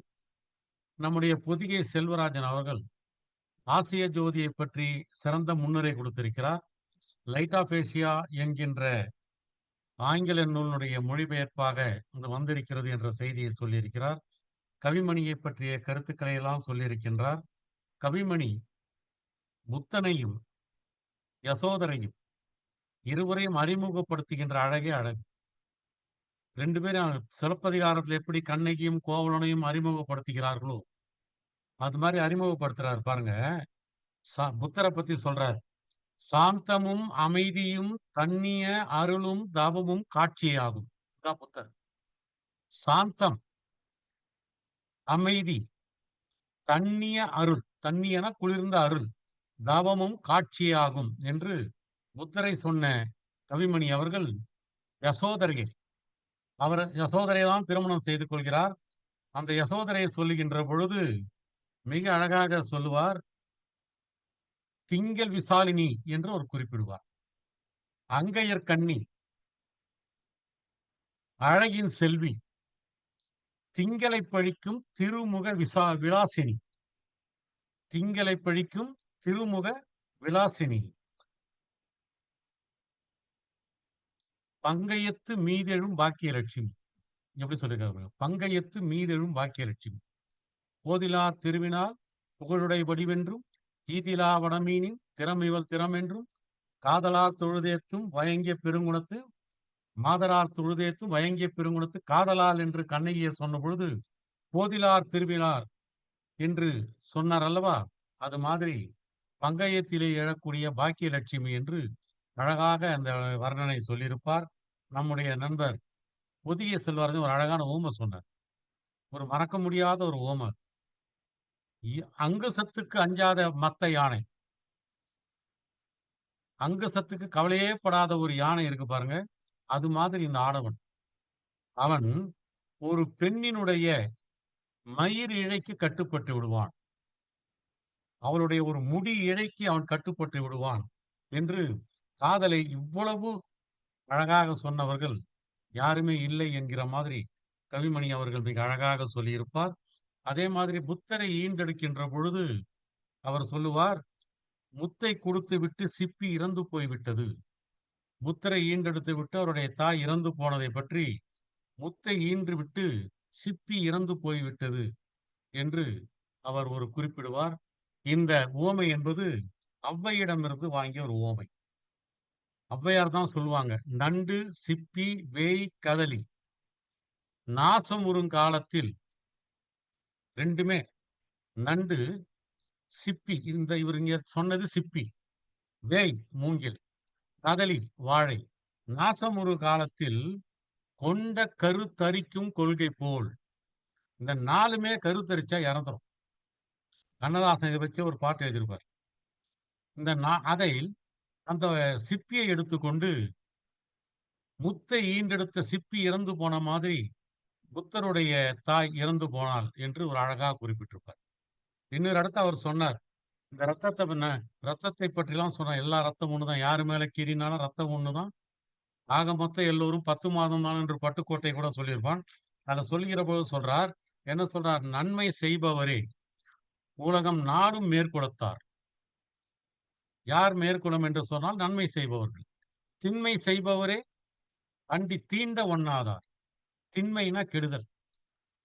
அந்த தன்னகரன்னா போட்டீங்கன்னா வலிமை, ரன்னகரன்னா போட்டீங்கன்னா அது சின்ன கடைசின்னா போட்டீங்கன்னா தீமை. இந்த திண்மை செய்பவரே தீண்ட ஒண்ணாதார் என்று ஒரு கருத்து சொல்வார். இப்படி மேற்குலத்தார் கீழ்குலத்தார் என்று ஏற்கனவே 2 பேர் சொல்லியிருக்கிறார்கள். இட்டார் பெரியோர் இடாதார் இழிகுலத்தோர் என்று ஔவையார் சொல்லியிருப்பான். கற்றவன் மேற்குலத்தார் கல்லாதவன் இழிகுலத்தான் என்று தமிழ் நூல் சொல்லுகிறது. இவர் சொல்லுகிறார், நன்மை செய்பவன் மேற்குலத்தார், தீமை செய்பவன் இழிகுலத்தார், தீண்ட தகாதவர் என்று ஒரு அருமையான கருத்தை இங்கே எடுத்து வைத்திருப்பார். நண்பர் புதிய செல்வராஜன் கோபப்படாமல் இருப்பாரே என்று சொன்னால் ஒரு திருத்தத்தை நான் சொல்ல விரும்புகிறேன். புத்தரும் சுஜாதாவும் என்று பேசியது அந்த மகனுக்காக அல்ல. சுஜாத்தை என்பது புத்தன் தவமாக இருந்து உடம்பெல்லாம் மெலிந்து போய் அவன் இறந்து விடுவானோ என்கின்ற கட்டத்தில் அவனுக்கு உணவளித்தவள் சுஜாதா. அதுக்கு அடுத்து வருகிற கட்டம்தான் புத்தனும் மகனை இழந்த தாய். சுஜாதாவுக்கும் மகனை இழந்த தாய்க்கும் சம்பந்தமே கிடையாது. ஆக அந்த ஒரு இடையிலே ஒரு பகுதி என்னவென்று சொன்னால், புத்தர் தவம் இருப்பார், மயக்கம் வந்துவிடும், அவருக்கு உணவளிப்பவர் சுஜாதா. அடுத்ததாக சொல்லப்படுவதுதான் மகனை இழந்த தாய். மகனை இழந்த தாய் அந்த பிணத்தை எடுத்துட்டு வராங்க. அந்த பிணத்தை எடுத்துன்னு வர அந்த தாயை ஒரு சொல்லுல நம்ம காட்சிப்படுத்திடுவார். கவிதையில காட்சிப்படுத்துவது என்பது பெரிய விஷயம். ஒரே சொல்லுல காட்சிப்படுத்துவார். சந்திரமதி போல் அந்த தையல் நின்றார். எப்படி இருக்கு பாருங்க. சந்திரமதி அந்த இறந்த குழந்தைய கையில வைத்துக் கொண்டிருக்கிற காட்சிய நான் நிறைய வார்த்தையே தேவையில்லை, அந்த ஒரு வார்த்தை போதும். சந்திரமதியை போல் தையல் நின்றிருந்தால்னு சொன்ன பொழுது நமக்கு அந்த ஹரிச்சந்திர புராணம், அந்த ஹரிச்சந்திரனுடைய பையன் இறந்து போனது, சந்திரமதி சுமந்திருப்பது, இந்த காட்சிகள் எல்லாமே கண்ணிலே வருகின்ற பொழுது மகனை இழந்த தாய் எப்படி நின்றிருப்பாள் என்கின்ற காட்சி நம் கண்ணிலே வந்து நிற்கின்றது. மிக அழகாக பல்வேறு செய்திகளை எல்லாம் நம்முடைய நண்பர் புதிய செல்வராஜ் இங்கே எடுத்து காட்டினார். அதே போல நம்முடைய கவிக்கோவனுடைய கவிதைகள் எத்தனை முறை படித்தாலும் திரும்ப திரும்ப படிக்க வேண்டும் என்ற எண்ணம் தான் நமக்கு கொடுக்குமே தவிர அதை வைத்து விட வேண்டும் என்ற எண்ணமே தெரியாது. நான் ஏற்கனவே சொல்றாரு பாருங்க, அதாவது தீயினுடைய சுடர் கும்பிடும் கை போல் இருப்பதால் தானே ஆலயங்களில் உங்களுக்கு ஆஸ்தானம். இந்த தீ சுடர் பாத்தீங்கன்னா கும்முடையற கை மாதிரி இருக்கான். இப்படி ஓமை அவர் தான் சொல்லியிருக்காரு. அடுத்து அந்த கவிதையை முடிக்கிற போது சொல்றாரு பாருங்க, எரியவும் எரிக்கவும் எங்களுக்கு தெரியும், ஆனால் உங்களைப் போல் ஒளி கொடுக்க மட்டும் தெரியவில்லையே என்று. எரிவது எரிப்பது இந்த 2 வேலைத்தான் மனிதர்கள் செய்து கொண்டிருக்கிறார்கள். விளக்குகளே, நீங்கள் ஒளி கொடுத்துக் கொண்டிருக்கிறீர்கள் என்று அவர் சொல்வார். அதே மாதிரி இந்த குழந்தை பருவத்தையும் நம்முடைய மாதிரி அடல்ட் வயதானவருடைய பற்றியும் சொல்லுகிற போது சொல்லுவார், அப்பொழுது கிளிஞ்சல்களை கொடுத்தாலே முத்துக்களை மாறி புதையலை கொடுத்த மாதிரி நாம் திருப்திப்பட்டோம். குழந்தைகளுக்கு ஒரு சின்ன ₹1 சாக்லேட் வாங்கி கொடுத்தா கூட போறோம், ரொம்ப மகிழ்ச்சி அடைய இருக்கும். இப்பொழுது புதையிலே கொடுத்தால் கூட திருப்தி அடையவில்லை என்பவர். இப்ப வயதான பிறகு மனிதர்களுக்கு எப்படி இருக்கு பாருங்க, ஒரு சின்ன குழந்தைக்கு ஒரு கிளிஞ்சலை கொடுத்தால் கூட புதையலை கொடுத்தார் மாதிரி நீங்கள் திருப்தி அடைகிறீர்கள். ஆனால் இப்பொழுது புதையலையே கொடுக்கிறோம், ஆனால் நீங்கள் கொஞ்சம் கூட நாம் திருப்தி அடைவதில்லை என்று சொல்லுகிற பொழுது இந்த மனித மனத்தினுடைய என்ன ஓட்டங்கள், குழந்தையாக இருக்கும் பொழுது எப்படி, அவனே கொஞ்சம் வளர்ந்து வந்த பிறகு எப்படி இருக்கிறான் என்பதை மிக அழகாக சொல்லியிருப்பார். அவர் எழுதிய கவிதையிலே மானிட திருவிழான்னு ஒரு கவிதை நான் படிக்கிறேன் பாருங்க. என்ன அழகா அந்த சொற்களை விளையாடி இருக்காருன்னு பாருங்க. கோலத்திற்காக வைக்கும் புள்ளியை போல் வானத்து நட்சத்திரங்கள் ஒழுங்கு இல்லை. ஒழுங்கா இருக்கா? வானத்துல நட்சத்திரங்கள் ஒழுங்கா இருக்கா? அங்கங்க இங்கங்க செதறி கிடக்கும். ஒரு கவிஞன் கூட சொன்னான், ரொம்ப பழங்காலத்து மரபு கவிஞன், பேர் கூட ஞாபகம் இல்லை, தமிழ் அழகன்னு நினைக்கிறேன். அவர் சொல்றாரு, புள்ளி மட்டும் வைத்து விட்டு கோலம் போடவே மறந்து விட்டு போனது யார் தனியில் வாடவேன்னு எழுதினார். இந்த விண்மீன்களை பற்றி சொல்ற பொழுது புள்ளி மட்டும் வைத்து விட்டு கோலம் போடவே மறந்து விட்டு போனது யார் கோலம் போடவே நானார். புள்ளி மட்டும் வச்சாங்க, கோலம் போடல. இத இவர் சொல்றாரு பாருங்க, கோலத்திற்காக வைக்கும் புள்ளிகளைப் போல் வானத்து நட்சத்திரங்களில் ஒழுங்கு இல்லை. ஆனால் நட்சத்திரங்களின் அழகு கோலப்புள்ளிகளில் இல்லை. அதான உண்மை. நட்சத்திரத்தினுடைய அழகு கோலப்புள்ளியில கிடையாது. நதிகள் நேராக ஓடுவதில்லை. ஆனால் நதிகளின் சௌந்தரியம் நம்ம வாய்க்காலுக்கு இல்லை. வாய்க்காலை நேரா வெட்டுவோம். அமுதபாண்டியனுக்கு தெரியும், அவர் நல்ல விவசாயி. வாய்க்காலை வெட்டுவோம். நாம் வெட்டும் வாய்க்கால்களைப் போல் நதிகள் நேராக ஓடுறது கிடையாது. வாய்க்கால் நேரா ஓடும். ஆனால் நதிகளின் சௌந்தரியம் நம் வாய்க்கால்ல கிடையாது. ஏன்னா வாய்க்கால் வெட்டப்பட்டு ஓடுவது செயற்கையானது. இப்படி ஒவ்வொன்றா சொல்லுவார் பாருங்க. நமக்கு இருப்பது போல் மேகங்களுக்கு பாதைகளும் பயண லட்சியங்களும் இல்லை. நமக்கு இருக்கிற மாதிரி இருக்கா? கிடையாது. ஆனால் மேகங்களின் ஆனந்தம் நமக்கு இல்லை. நமக்கு இருப்பது போல் பறவைகளுக்கு நாடுகளும் எல்லைகளும் இல்லை. ஆனால் பறவைகளின் சுதந்திரம் நம்மிடம் இல்லை. நமக்கு இருப்பது போல் மலர்களுக்கு அரசியல் இல்லை. ஆனால் மலர்களின் கொண்டாட்டம் நமக்கு இல்லை. எப்படி சொல்றாரு பாருங்க. நாம் பாடும் சங்கீதத்தை போல் குயில் பாட்டில் இலக்கணம் இல்லை. ஆனால் குயில் பாட்டின் குதூகலம் நம் சங்கீதத்தில் இல்லை. நாம் ஆடும் பரதம் போல் மயிலின் நடனத்தில் தாளலயம் இல்லை. ஆனால் மயில் நடனத்தின் பரவசம் நம் பரதத்தில் இல்லை. நமக்கு இருப்பது போல் மிருகங்களிடம் மதம் இல்லை. ஆனால் மிருகங்களின் கள்ளங்கபடமில்லாத குணம் நம்மிடத்திலே இல்லை. நாம் அடைப்பு குறிகளுக்குள் அடைக்கப்பட்டவர்கள். விற்பனைக்காக சந்தையில் கூறு கட்டி கிடப்பவர்கள். சட்டத்தின் கைதிகள், சம்பிரதாயத்தின் கொத்தடிமைகள் என்று அவர் எழுதிய அந்த மானிட திருவிழா எவ்வளவு அழகானது பாருங்க. அட்டவணைக்கு பிறந்தவர்கள், சொற்களின் பலிபீடத்திற்காக வளர்க்கப்படும் ஆடுகள். இலக்கணத்துக்கு அப்பால் இருக்கிறது அழகு, செயற்கைக்கு அப்பால் இருக்கிறது சுதந்திரம். எங்கே அழகும் உண்டோ அங்கேதான் மானிடம் திருவிழா கொண்டாடுகிறது என்று ரவீந்திரநாத் தாகூருடைய கருத்து இருக்கு இல்லையா? எங்கே அறிவு அச்சமற்று இருக்கிறதோ அங்கேதான் என்னுடைய நாடு இருக்க வேண்டும். எங்கே மனம் குறுகிய சுவர்களால் கூறு போடப்படாமல் இருக்கிறதோ அங்கேதான் என்னுடைய நாடு இருக்கிறது என்றெல்லாம், எங்கே பகுத்தறிவு நீரோடை ஓடிக்கொண்டிருக்கிறதோ அங்கேதான் என்னுடைய நாடு இருக்கிறது என்று ரவீந்திரநாத் தாகூர் சொன்னுடைய கவிதையினுடைய சாரத்தை இங்கே வேறு வகையில் மிக அழகாக சொல்லியிருப்பார். நம்முடைய கவிக்கோ அவர்கள் கவிதையை சொல்லுகிற அழகே தனி அழகு. அதை நீங்கள் எவ்வளவு படித்து பார்த்தாலும் ரசித்து ரசித்து படிக்கக்கூடிய கவிதைகள். அதே மாதிரி கவிமணி எழுதியிருக்கின்ற மரபு கவிதை, அது என் சீர்திருத்தமாக இருந்தாலும் இந்த இதெல்லாம் என் சீர்திருத்தம் எழுதியிருக்கிறார். ஆசிரியப்பா, சிந்து பாட்டு, இவைகளையெல்லாம் படித்து படித்து சுவைக்கக்கூடிய கவிதைகள்.